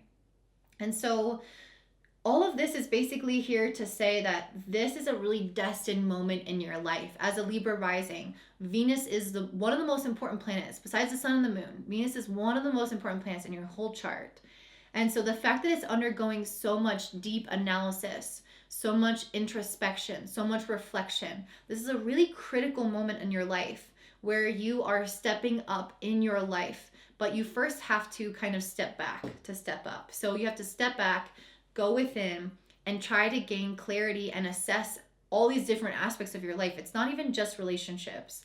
It's not even just jobs. It's like every aspect of your life becomes under the microscope of analysis, but especially your career, because Venus is in Capricorn right now. So there is that element of career, and Mercury in the third is squaring Neptune in the sixth. So there's kind of like a lack of clarity in that day-to-day stuff. You might have different desires and not like have total clarity around how that will manifest. So yeah, and then you also have Mars in the second making a square to Jupiter in the fifth house. So let me pull some cards on that. One of the things I will warn about this is kind of excess. Yeah. Okay. So, yes. So excess. Mars square Jupiter, impulsiveness, going overboard, buying too much, eating too much, shopping too much sex, those kinds of things. And then one of the first cards I pulled was a Temperance card, which is about chilling out, trying to not live in excess, like really trying to take the middle path, trying to be like leaning towards inaction versus trigger happy. So that's, I feel like, definitely a piece of advice here. We also have the Five of Wands and the Ten of Cups.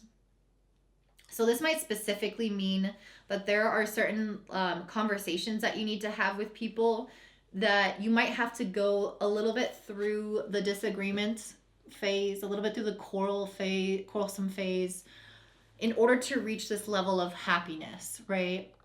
In order to reach true contentment with a partner or with a friend or with whoever. So the Temperance card, I feel like, is trying to calm you down, cool any energy off. With Venus conjunct Pluto, you guys could be a little bit more fiery than normal. You guys could be a little bit more, we do have the Page of Swords with all this red here. You guys could be a little impulsive in speech. So I would just say, like, really dialing it back, really having some self-control, having conversations when you're cool, level-headed, and then moving through any challenges to get to the good stuff. I feel like that's what that's saying. So that's what I'm seeing for you guys, Libra. I hope that this resonates, and if it does, please give me a like and comment down below. I read all of your comments, and they mean so much to me, you guys, so I really, really appreciate it. And if you're interested in learning astrology, I have a membership called the North Node Society, linked in the description box below if you want to check it out. It's super cheap and fun to join, and we have live calls every month, and I hope to see you there. Bye. All right, and up next we have my favorite sign of all, which is Scorpio. Scorpio Rising. For you guys, this new moon solar eclipse in Sagittarius is happening in your second house of finances and self-worth. And it's making a trine to Chiron in the sixth house of your work, your health and daily routine. So let's see what the F is going on with you guys. Are you guys like worried about money? Let me pull a card.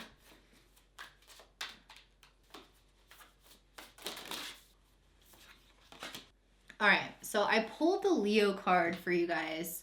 So I did want to say that you might want to watch the Leo reading. I don't know if you have any Leo in your chart, but that intuitively was coming out for me. There might be something there for you guys. So having a solar eclipse happen in the second house can indicate changes in finances, or I feel like a lot of this is about healing our beliefs because we're in Sagittarius season. So, I mean, the eclipse is in Sag. It's all about what we believe, what we think, how we perceive life. And it's in the area of finances for you. So I feel like, and also I pulled the 10 of Pentacles in reverse. And I pulled the Ace of Swords in reverse. So just the 10 of Pentacles is about all this stability and abundance around you. But the 10 of Pentacles in reverse can feel like a loss. And with the Ace of Swords, I feel like it's a lot of this is internal. I feel like a lot of you guys might either be experiencing a loss, but you are making it bigger in your head, or you're worried about a loss, if that makes sense. Like there is some element here of like, yeah, 10 of Wands and the Devil. Yeah, okay. It definitely feels like this burden for you guys. It's centered around work right now. I don't think that maybe you're expecting some financial loss. You're anticipating some financial loss or change in finances, or worrying, like not worrying about it, but like your perception around it with the Ace of Swords being in reverse feels like it's not trustworthy, especially because Mercury in the second house is squaring Neptune in the fifth. You guys, this typically comes in with over idealizing situations where we're like, I have so much money and I can spend whatever I want.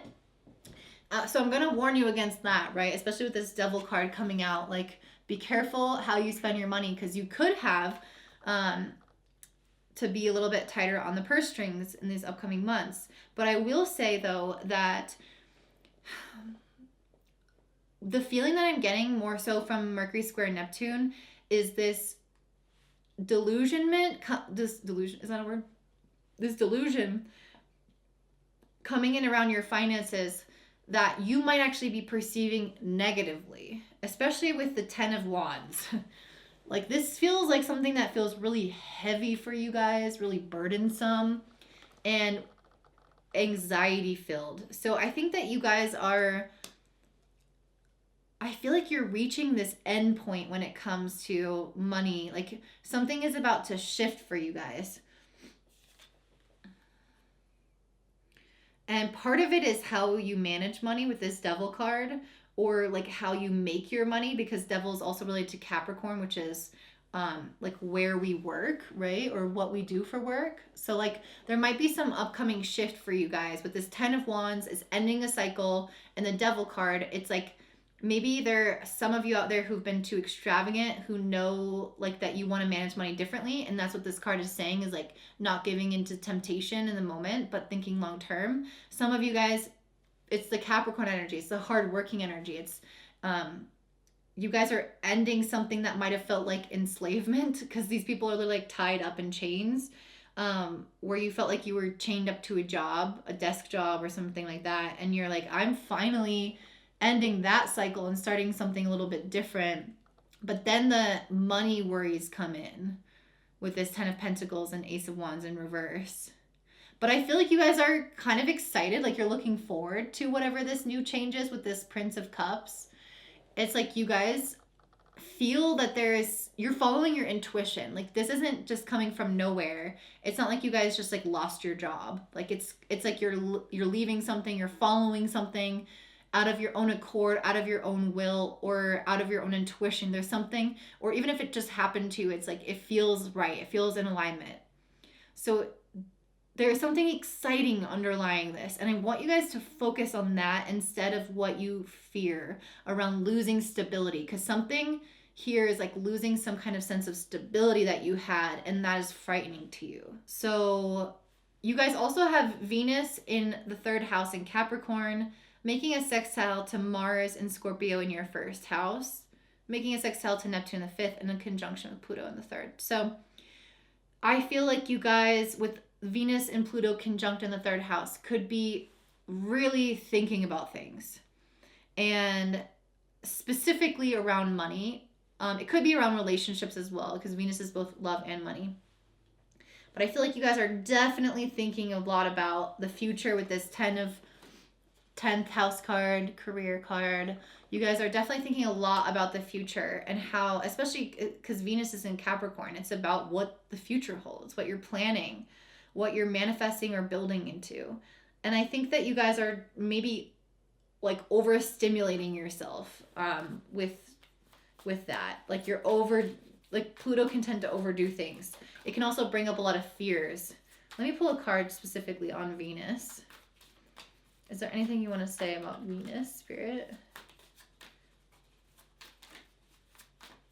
But with Venus making a sextile to Neptune in the 5th, I feel like you guys are really like excited about this vision that you're trying to bring to life, or this new creative idea, or whatever this new path is. I feel like you guys are really excited about it. And yeah, this 8 of Pentacles and the Star, I feel like this is you guys looking ahead about what you're trying to build in your future. My only thing is here, yes, you want to plan. With the 8 of Pentacles, you want to build your craft. You want to work on mastering your craft. You want to put in consistent daily effort. And I got that also with the 6th house routine card. That might be the similar thing with Leo. I can't remember. But there's something about consistency. Just showing up every day and working on something consistently is going to help you feel stable. Because that's what the 8 of Pentacles is. It feels really stable. Even though he doesn't have the 10 of Pentacles, even though he's not fully reaping all the rewards, he has a lot and he's working towards building more. And this is having hope and faith and believing in yourself that you can reach that 10 of Pentacles and you can reach that stability even without this current thing that you have that you're leaving behind or that you're ending. It's like you can absolutely do it. Just trust. Just trust that you can do it. This Star card feels really rejuvenating, really renewing your soul and belief in yourself. And I think that's what the Leo is. It's like you guys following your heart will pay off. You're not going to be left out in the cold. You literally have the Grand Trine Blessings card. You guys, you're going to be blessed. You're going to be blessed. Mars is in your 1st house, energizing you, activating you, asking you to take action. That's why I have the 6th house daily routine. That's why I have the 8 of Pentacles. Take consistent action. It's going to pay off. Don't give up hope.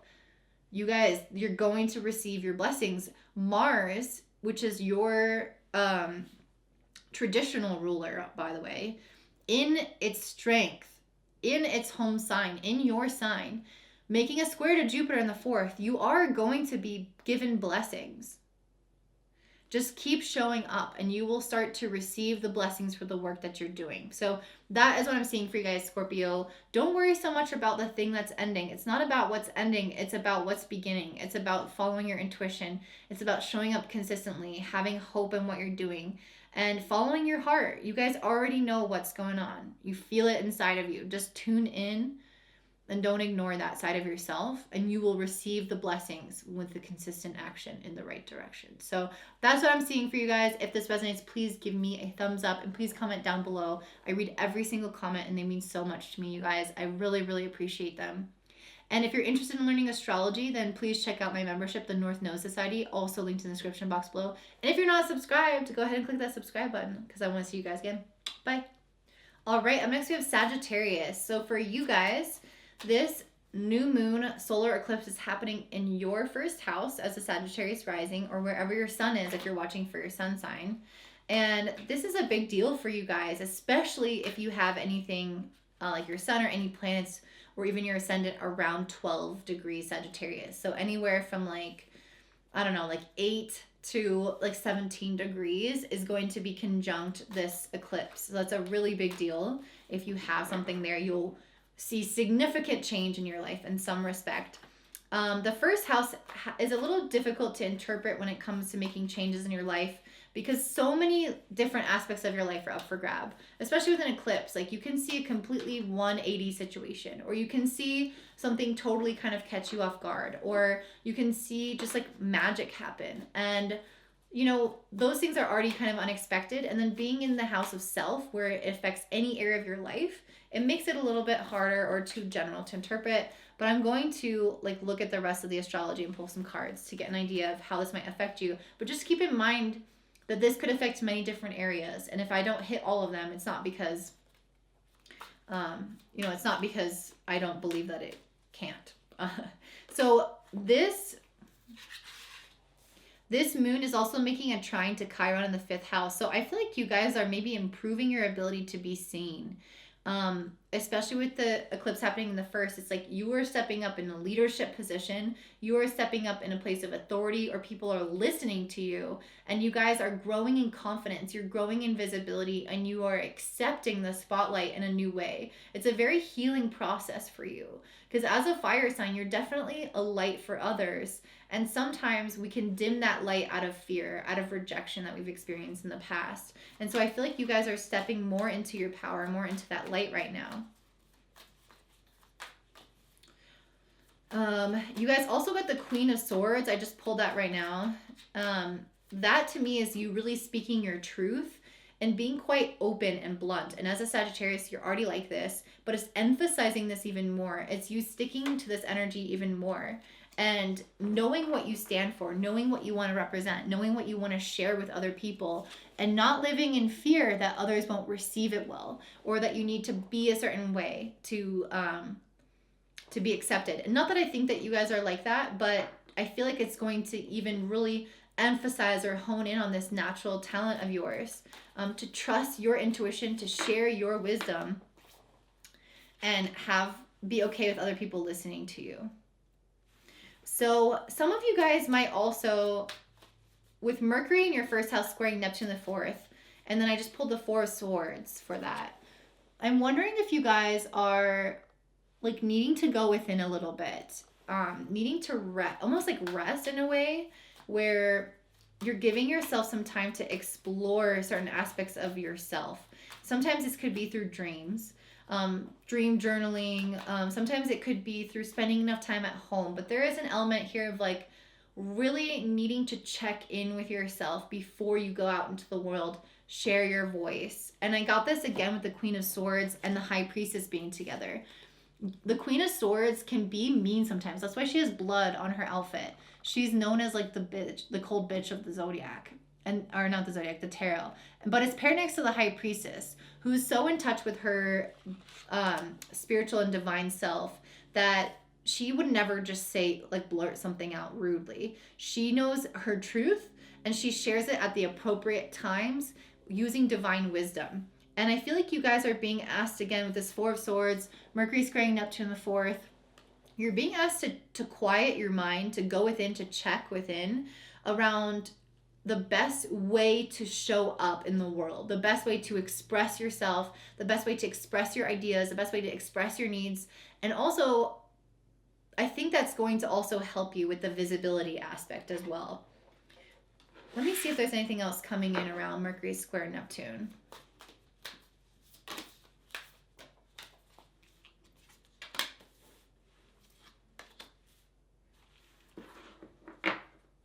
I'm going to add that I feel like the introspective quality is again coming through with Mars being in the 12th house. So Mars is the planet of action, and that's what I pulled here. But it's in the 12th house, which is a house of inaction, of rest, of solitude. And so I definitely feel like you guys are being asked to chill out a lot, which is interesting because the sun being in your 1st house is normally very energizing. This eclipse is a really big deal. but I feel like it's trying to bring you into a new level in your life. And sometimes you have to really kind of go into hermit mode before you can expand. So it's like the gestation period before being born. A lot has to build underneath the surface. A lot is growing in the mother's stomach.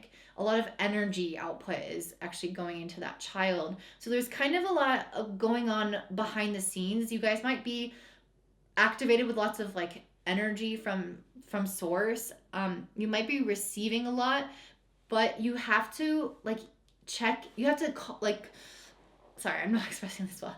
You have to have this space for that. You know what I'm saying? Otherwise, it's going to be too much.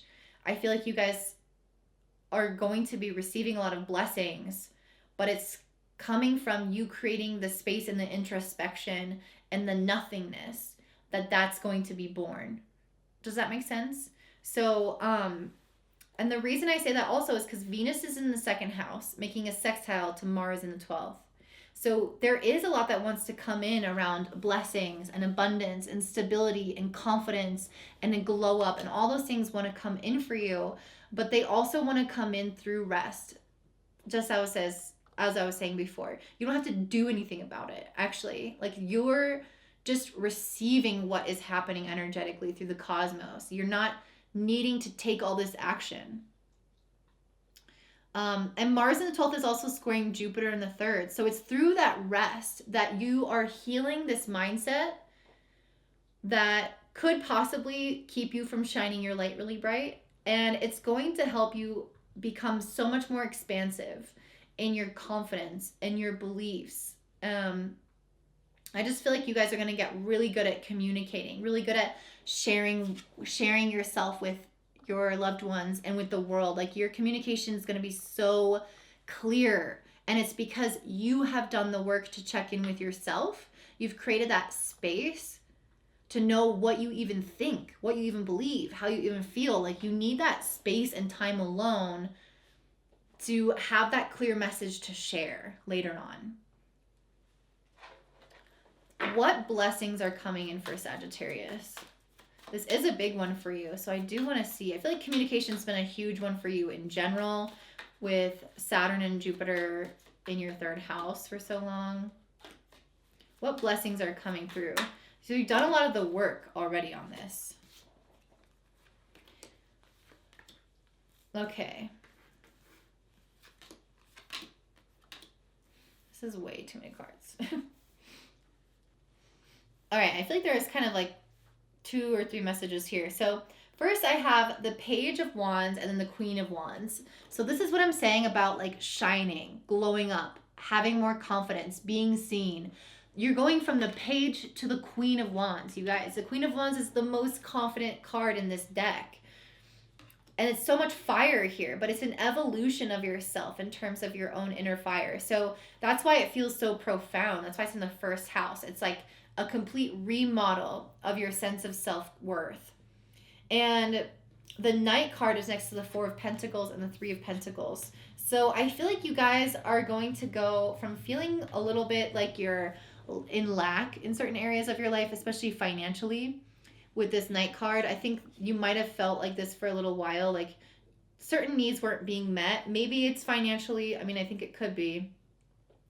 But maybe it's also in terms of like community, like maybe not having certain people in your life that you would want. Regardless, I feel like you're either getting that community or you're getting support from your friends or from other people that's going to help lift you up financially. So there is some element of lack that is being transformed into a greater sense of support and abundance. So not a whole lot around like having a ton of money here, but just like really being blessed that like you really have everything you need, especially in terms of like socially or around you, like people are connecting you with what you need. So it feels very, very positive in that way. So Sagittarius, that's what I'm seeing for you guys. I hope that you enjoy this eclipse and I hope it's beautiful for you. If this resonates, please let me know in the comments down below. I read every single one of them and they mean a lot to me, you guys. I really cannot emphasize that enough. And if you like this video, please give me a thumbs up and subscribe. And if you're interested in learning astrology, then you can check that out in the description box below. I have a membership called the North Node Society where you can learn all the astrology that I know. So I hope that you guys have a beautiful day, and I hope to see you there. Bye. All right, up next we have Capricorn Rising. So for you guys, this new moon solar eclipse in Sagittarius is happening in your 12th house. And it's making a trine to Chiron in your 4th house. Interesting. Okay, this is funny. I also got the 10 of Pentacles reversed in the Scorpio reading. I feel like, okay, I definitely feel like you guys, that whenever we have an eclipse in the 12th house, there is typically an ending or some sort of loss, a closure of a cycle. It's the last house in astrology before you're reborn, right? So it's like the sun is dying in the 12th and then being reborn in the 1st again when it moves into Capricorn. So you guys are definitely experiencing some sense of that. And I think it's financial because the 10 of Pentacles is reversed. So if it's not financial, it's some sort of thing in your life that feels very stable or foundational. Some sort of aspect of this is changing for you, or yeah, there's some kind of ending to this like stable pillar in your life, or this ongoing thing that has been supporting you in some way, especially financially, but it can be in other ways. But what's funny is right after the 10 of Pentacles in reverse, I have the King of Pentacles. So I actually feel like you're making way for mastering your stability in a different way. Getting, like, I don't think that you're really taking a step down, if that makes sense, with the King of Pentacles following it. It feels like you still have abundance. You still have everything that you need. But then we also have the 5 of Cups in reverse in particular. So because it's in reverse, it kind of makes me feel like normally the 5 of Cups is somebody really mourning the loss of something and like overly focusing on that. And I feel like what this is saying, Capricorn Rising, is that you actually aren't doing that. I feel like you're looking on the bright side of things and you're like, well, I'm happy to be ascending from this. Like, I'm happy to be leaving this stable thing behind to find even more alignment with what's in my life, to create even more stability with what I already have. And I feel like you are not, you're not looking at those spilled cups. You're looking at how everything in your life is working out in a certain way in your favor. And I think that this eclipse energy is really healing in that sense. And it's also trining, the sun is also trining Chiron in the 4th. So I feel like you guys are being emotionally rejuvenated and supported right now. You're healing some like the 4th house is actually our foundation. So it's interesting that you're leaving part of the foundation behind and it's helping you heal the existing foundation or your foundation from the past. So does that make sense? So like, yeah, you guys are leaving something. Okay, so you're leaving something for something better. Not that, I don't know if you're starting something new or just building upon something you already have. But in that process of letting go, you are able to heal certain things from the past around your issues around foundation, which could be like fear of it not being there, or having to work really hard for what you have, or feeling like your family doesn't support you. Like really like foundational aspects of who we are, those things are coming up to be healed as you release this old thing. And I think you guys are doing really good at it with the 5 of Cups in reverse. It's like you are looking at the silver lining. You are seeing how this fits into the big picture, and you're trusting that process as it unfolds. 9th house and Venus. Yeah, that's what I'm saying, you guys. Like, you have that vision. You know what you're working towards. You can see with the 9th house, this is about seeing how this fits into the larger picture of our life and having faith that everything is working out as it should. And with Mercury in the 12th squaring Neptune in the 3rd, these are similar energies. Like, they're a lot about having faith and trusting in the not knowing. And I think that this is probably my favorite of Mercury square Neptune. The rest of them are like deceit or you don't know what's going on. Yeah, you don't know what's going on, but you guys are okay with that. You're in that process. You're like accepting it. You have faith that everything will work out, even when you don't know all the little details. Venus is also moving through your first house, and I pulled the Venus card, so you guys are looking good. Venus in the first, getting more money, looking more attractive, having better love life. Like, soak it up. It's also sextiling Mars and Scorpio on the 11th. This is enhancing your social influence. This is creating a lot of fun stuff in terms of relationships coming through. And I kind of just wanted to pull some more cards around that. God, these cards, how slick they are, is driving me crazy. I set them down and they just spin a completely different direction than what I set down. And does anyone else get bothered by stuff like that? Like things that are not in alignment and you fix it and then it just moves right back to where it was. Okay.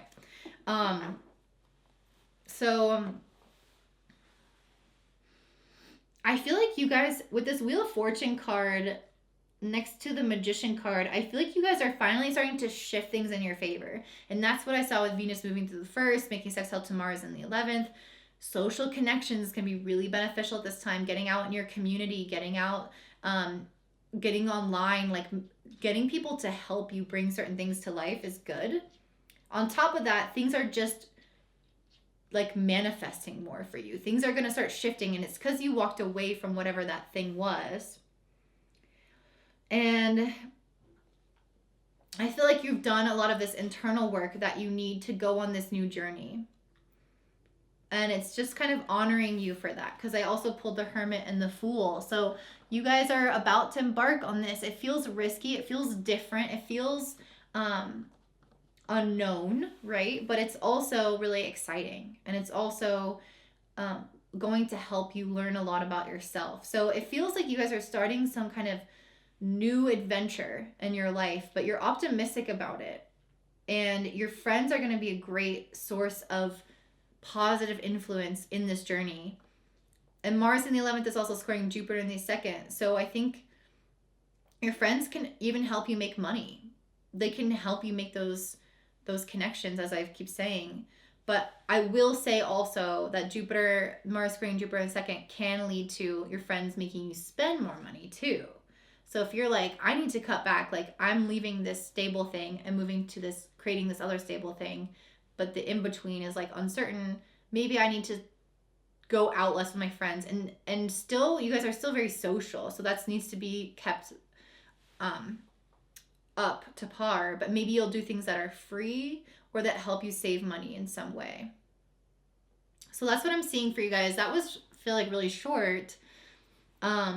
Yeah, I feel like that was shorter than everyone else's, so I want to like give you more, but it feels so positive. It doesn't feel like there's a lot to disentangle here, I guess is what I'm saying. It feels like you guys know that you're good manifestors, and you're starting to see that come to life. You're starting to get ready to take this journey. Like she's about to step off the side of that cliff. I don't know if you can see that, but you guys are about to do that, and you're doing it knowingly because you're the Hermit and you've gone within and you know that this is what you want. So it's not like you're making this decision impulsively. Like this is definitely something that you've checked in with yourself on, and you're willing to take this risk in your life. And I think it's going to absolutely pay off. You just have to have faith, and you already do. So that's what I'm seeing for you guys, Capricorn.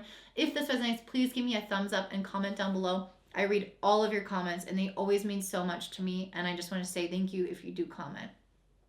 And if you want to, then you guys can subscribe. And if you also want to learn some astrology, you can check out my membership linked in the description box below. And I hope you have a great day. Bye. All right, up next we have Aquarius Rising. I think I'm like too washed out, but whatever. Every time I hold up a card, you can't see it. So I wanted to make myself lighter. Now I think it looks funny. Okay, so Aquarius Rising, this new moon solar eclipse in Sagittarius is happening in your 11th house of relationships and friendships and community, and it's trining Chiron in the 3rd house. That's really beautiful. So let's see what this is about for you. I feel like you guys are deeply going to feel healed by your community, and finally like you're able to start sharing your voice in a different way. Like when you start opening up to people or talking in a certain way, like expressing yourself, I feel like those things are really going to like you're going to notice how people accept you, and it's very healing, especially as an Aquarius. Like you guys can oftentimes feel different, you can feel separate, and I think this is a time when you're going to feel like you belong, like you feel like you meet people who accept you and love you for who you are.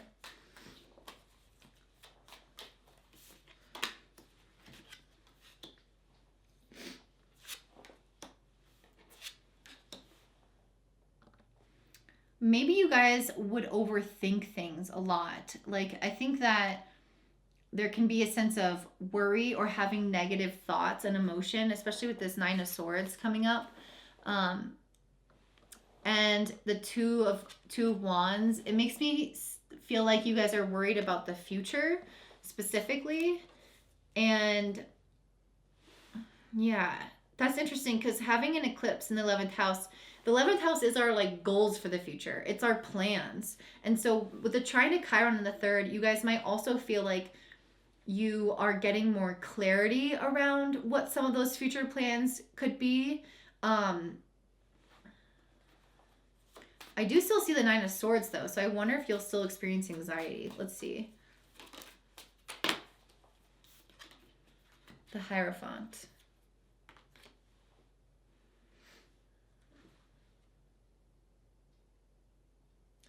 So the Hierophant is a lot about having, like, following tradition in some respect. Like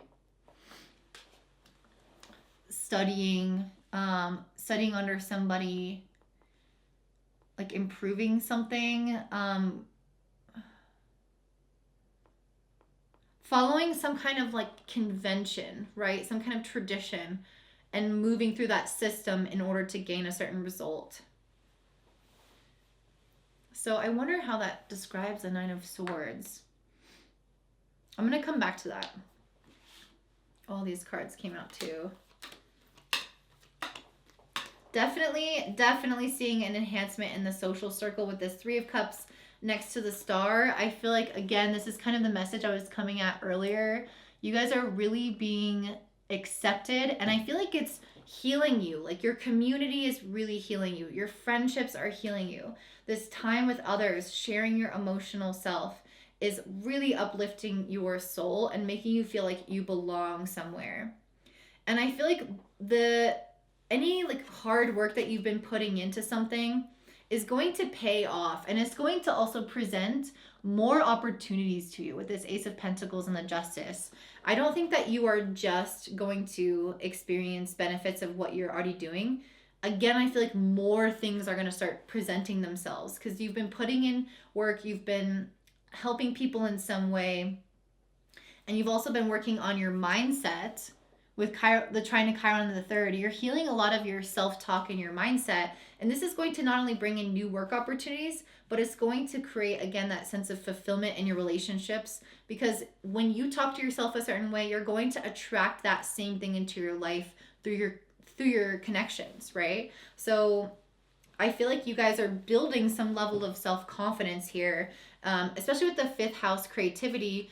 The fifth house is a lot about our confidence, is a lot about us being seen for our gifts, for our talents. And so I feel like you guys are really creative people, and you're really expressing a lot of that, and you're stepping up more in your confidence in those gifts.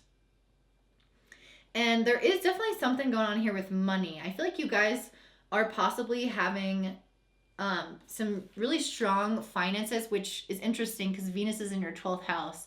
So with this second house owning card, I feel like money is on your mind right now. I think money is doing good right now. But Venus is in your 12th, which is usually going to bring about like less clarity with finances or even less money sometimes. But it's sextiling Mars and Scorpio in your 10th house. So I feel like your action within your career is producing good finances, even though you might not have like full control or awareness of your finances, if that makes sense. Like, this can also come about in relationships too, with Venus in the 12th, like lack of clarity around certain things with partners, but it's only going to get better. When we move into January, when we move into Aquarius season, you'll reap even more abundance. So maybe the things that you're putting in right now, the effort that you're putting in right now, might not fully pay off right this second, but like once Venus moves into, yeah, once Venus moves into your first house, when we move into Aquarius season, I definitely see this Justice card saying you are going to start receiving all these things that you've been giving out financially. Like you're going to maybe get some kind of other financial opportunity your way at the start of the new year that is a result of your past efforts and things paying off. Because I think that money is okay for you now. At least that's what I'm getting from this. But I think it's going to get even better in the future. You also have Mars in 10th making a square to Jupiter in the 1st. So I think this is you guys really starting to believe in yourself and your work. I will say just be careful not to be impulsive or overconfident in your work. I don't think that you are, but there is definitely some necessity to integrate certain aspects of like learning or tradition or study with this, because Jupiter is a lot about like studying, learning, higher wisdom, higher knowledge, and Mars in the 10th is like, let's take action on my career. You need to integrate these two. Like maybe you need to go back and learn different skills, because there's something here with this two. Let me see what's going on here.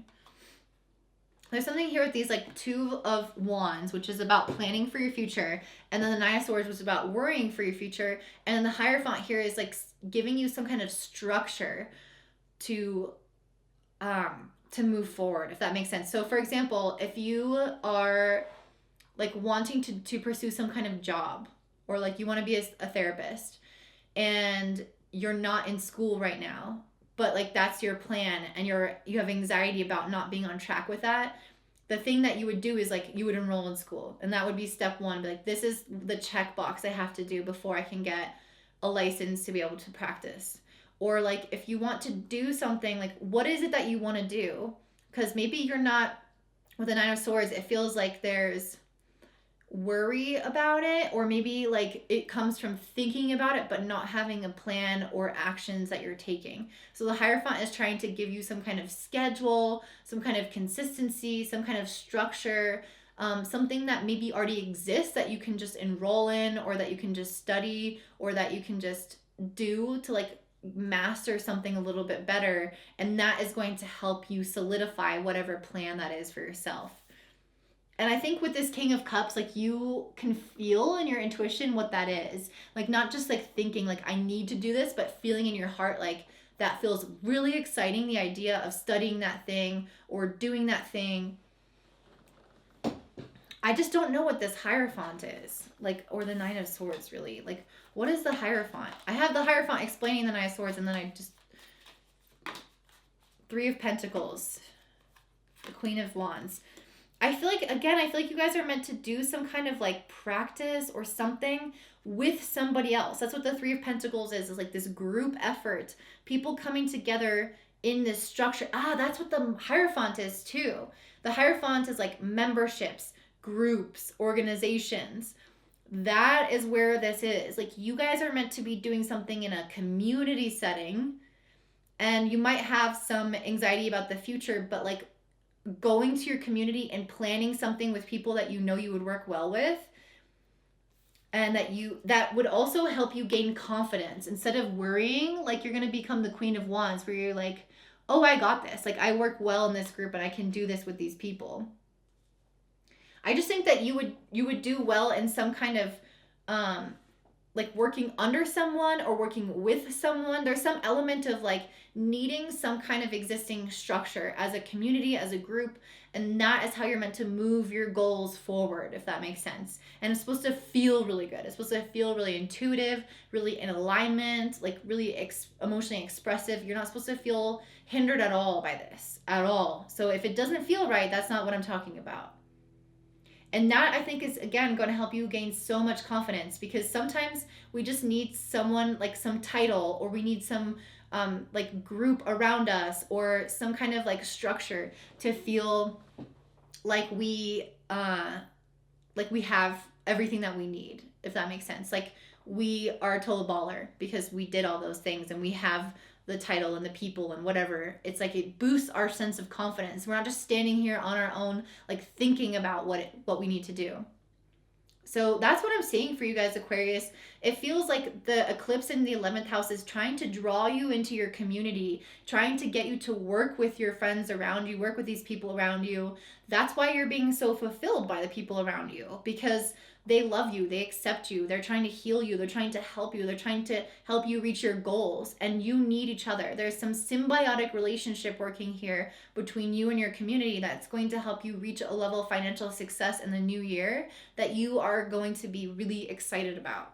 So that's what I'm seeing for you guys. If this resonates, please let me know by giving me a like and comment down below. I read all the comments and they mean so much to me. And I've been having a little bit of a rough day, so I would really appreciate any kind words. And if you're interested in learning astrology, you can check out my membership, the North Node Society, link to the description box below. And I hope you guys have a beautiful day. Bye. All right, Pisces, this one's for you, and it is currently 4:44. So if that means anything to you, then there you go. 444 has been appearing for me everywhere lately. I don't know what that's about. If you guys actually know what 444 or 111 means, then please let me know in the comment box, because I've been seeing both, like tons of ones, like usually 4 ones and 3 fours. So I don't know what that's about.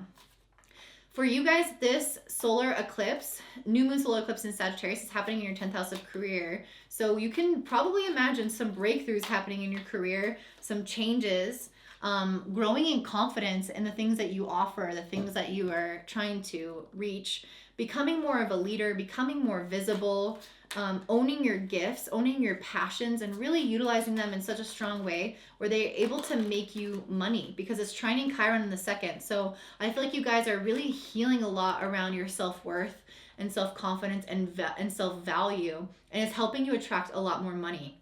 And I feel like it's because you're having these career breakthroughs that self-worth is healing. You're like, well, if I can do this, what can't I do? If I can do this, and then I'm worth even more than I thought I was worth. That's the kind of vibe that I'm seeing with this, Pisces. It seems really strong. I will say, though, Mercury is in the 10th squaring Neptune the 1st. So you still might have some kind of like lack of clarity around your life right now.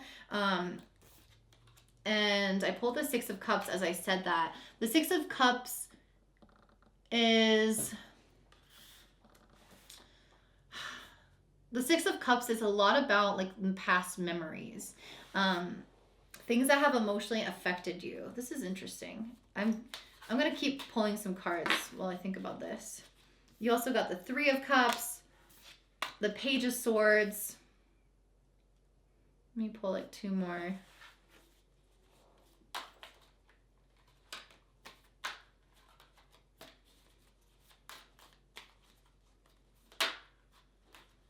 Oh, a lot coming through. The Emperor, 7 of Cups, the Tower,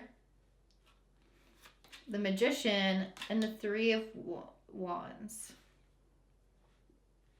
What's going on, guys? What is going on? So this is obviously a big one for you guys, because anytime we have a moon happen or an eclipse happen on, you know, the 4th or the 10th axis is such a big deal, or the 1st and the 7th. And so you guys are having a lot of growth that can happen from this, but it's still, yeah, I definitely feel like, first of all, I pulled your card, Pisces. So I feel like you guys are really stepping up in your power and in your faith and really starting to believe in yourself. And it's right next to the part of fortune increase, which is about getting more money. So I definitely feel like what I was saying before, you guys are growing in confidence and maybe wanting to even charge more or make more money from that.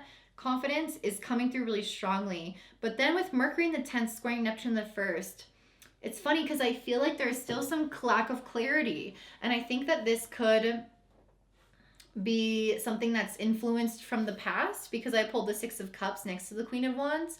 It's like you're stepping into this new light, this new energy, this new confidence. You're on fire, you're feeling yourself. But then there are like these little like residues of the past, or these memories, or something comes up from the past that you're like, wait, I thought we addressed this. Or yeah, I mean, I pulled the Emperor and the 7 of Cups right next to each other. This is a very similar energy. Like you are owning your confidence, you're owning your worth, but then you're not sure. You have all these choices. You're lacking clarity. And I feel like that is what is trying to come to an end right now because it's next to the Tower card. I feel like you guys have been living in maybe this lack of clarity for a while because you've had Neptune in your first house for a while. And so there may be moments when Neptune is triggered where you're like, I actually don't know. Like, I just don't know. And the Emperor does know. And so it's interesting to have the Emperor next to the Seven of Cups. Like, the Emperor is sure of himself. He directs his life force energy and he directs other people to achieve certain goals. And the Emperor is also not afraid to face certain death in his life. We see his face is like this skull. And then, so he's willing to let things go, right? He's willing to transform. And then he's also protecting his vulnerable side. You see this lamb on his lap with this shield around it. I feel like the Emperor has a nice mastery of not only what it wants to achieve, but what it's willing to let go of to achieve it, and what it's willing to fight for or protect to maintain a certain level of innocence or purity in the process of achieving that goal. And so that might also be something that you have to face in this like up-leveling process. What am I willing to let go of, and what do I need to protect within myself to not become adulterated in any kind of way in the process of achieving this really big financial success and achieving a lot more self-confidence? Because sometimes people can get like too confident, and then they can get like, I don't know, their ego can get a little bit out of whack. But I feel like there's this process of like self-examination, questioning yourself about these internal aspects in this process of growth. And I think that's why Mercury's in the 10th squaring Neptune in the 1st. It's like your career is taking off, your career is advancing, things are changing in that level and up-leveling in that area of your life. And then it's making you kind of check in with yourself. And you might have certain questions or doubts about certain aspects of yourself or your life that still come up with that. But I feel like you're doing the internal work with this Tower card. I think it was upside down when it came out. So you're doing that internal work. You're willing to transform yourself to become the strongest possible leader. And after that, you have the Magician and the Three of Wands. So I feel like after that, you are unstoppable. You can go anywhere. You can do anything. You can achieve anything. The Three of Wands is about moving into these new ventures in our life. And the Magician is all about manifesting what we want. So I feel like you guys checking in with yourself is so important. Even if you don't know exactly what, like everything, because Neptune is hiding stuff from us. Like you might not know certain aspects that you're trying to explore, or you might not know certain things about yourself. What is this? What don't they know? I feel like the cards aren't telling me. I'm trying to get them to tell me. What are they not sure of? Maybe it's different for everyone. Maybe that's why it's like the message isn't coming through. What is this Mercury square Neptune in their first house? What are they? What's the Neptune? What are they not seeing? Come on. Fall out. Nine of Pentacles. King of Pentacles. And 10 of Pentacles. This is about money. That's what I'm saying, you guys. I feel like you're like on this path to money, and you're reaching this like boss ass bitch level of financial independence, success, reaping these rewards. You guys are doing amazingly well. Like, I'm very jealous that these are the 3 cards I just pulled. I've never pulled these all together for myself. So this is the most amazing, prosperous life. Why is that making you question yourself? That's interesting. Maybe that's just a part of this process of healing, is like you need to question that. Or maybe it's like what I was saying, where on the pursuit of those financial goals, you're just checking in with yourself to make sure that you are still the person you want to be as you step up into that leadership role. All right, well, hopefully that answer resonates with you, because I still feel like there's something there that's left unsaid, but maybe it's supposed to be. Venus is also in Capricorn in the 11th house, and it's making a sextile to Mars in Scorpio in your 9th house. I love that. I feel like you guys are really enjoying your connections right now. I pulled the 3 of Cups. I feel like you are optimistic about the people in your life, with this Page of Swords, you're having good communication with people. You are meeting new people. You're out and about. Feels really lively. And it's also part of what is going to help you succeed or continue to succeed is like you guys are making these connections, and all those connections are really important or really vital, especially with Venus conjunct Pluto in the 11th. They have powerful connections there. So these people are going to uplift you and help you learn new things, pursue new things, achieve new things. So yeah, just I feel like this is all so positive, you guys. Okay, so the Six of Cups. Remember how I was talking about there's some memory from the past that's like kind of getting in the way of your confidence? I do think you're going to be confident, but there is something from the past. And with Mars in the 9th squaring Jupiter in the 12th, this to me is what that is. Jupiter in the 12th is about, I mean, anything in the 12th is about the past. And I feel like these are about like dreams with Jupiter. What is this? What is the Six of Cups here? The Knight of Swords and the Queen of Cups. Let me pull an astrology card. What is this Six of Cups? Venus. Okay. When I saw this, the Knight of Swords and the Queen of Cups, the first thing I thought about was relationships.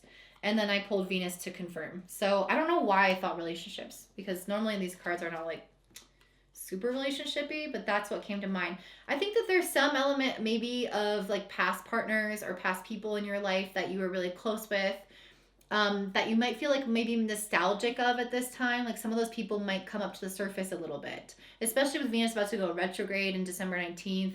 You guys might have some of these people come up in your life. And yeah, it might make you feel like more emotional or want to reach out and talk to them. Yeah, so maybe it's not that that your past is keeping you from being confident. Maybe it's just that your past is resurfacing a little bit, in terms of like people that you used to connect with that you're not really talking to as much anymore, and now those people are coming back around, maybe in your dreams, and then you want to reach out to them, or yeah, you just feel like you want to connect in some capacity, and you're just kind of thinking about certain people or certain relationships or things from the past that you haven't before. So I'm not sure why that's coming up or like how that's like super relevant to everything else. But yeah, it seems like you guys are entering into this massive phase of change and evolution in your life, really up-leveling in your career. There is some lack of clarity. Again, I don't really know what it is. It's something to do with finances and like you achieving those finances and stability. But I feel like you guys are becoming much more confident. You are becoming much wealthier. You are doing the internal work that's going to help you transition and move into these like uncharted waters in your life where you're manifesting things that you've never manifested before. And then on top of that, you're going to have really great friendships and then weird like reminders of people from the past coming up possibly in your dreams or in your mind that you want to reach out to. So that was like a lot of random messages all in one. Thank you so much for listening to this. If you enjoyed it, please give me a thumbs up and please comment down below if it resonates.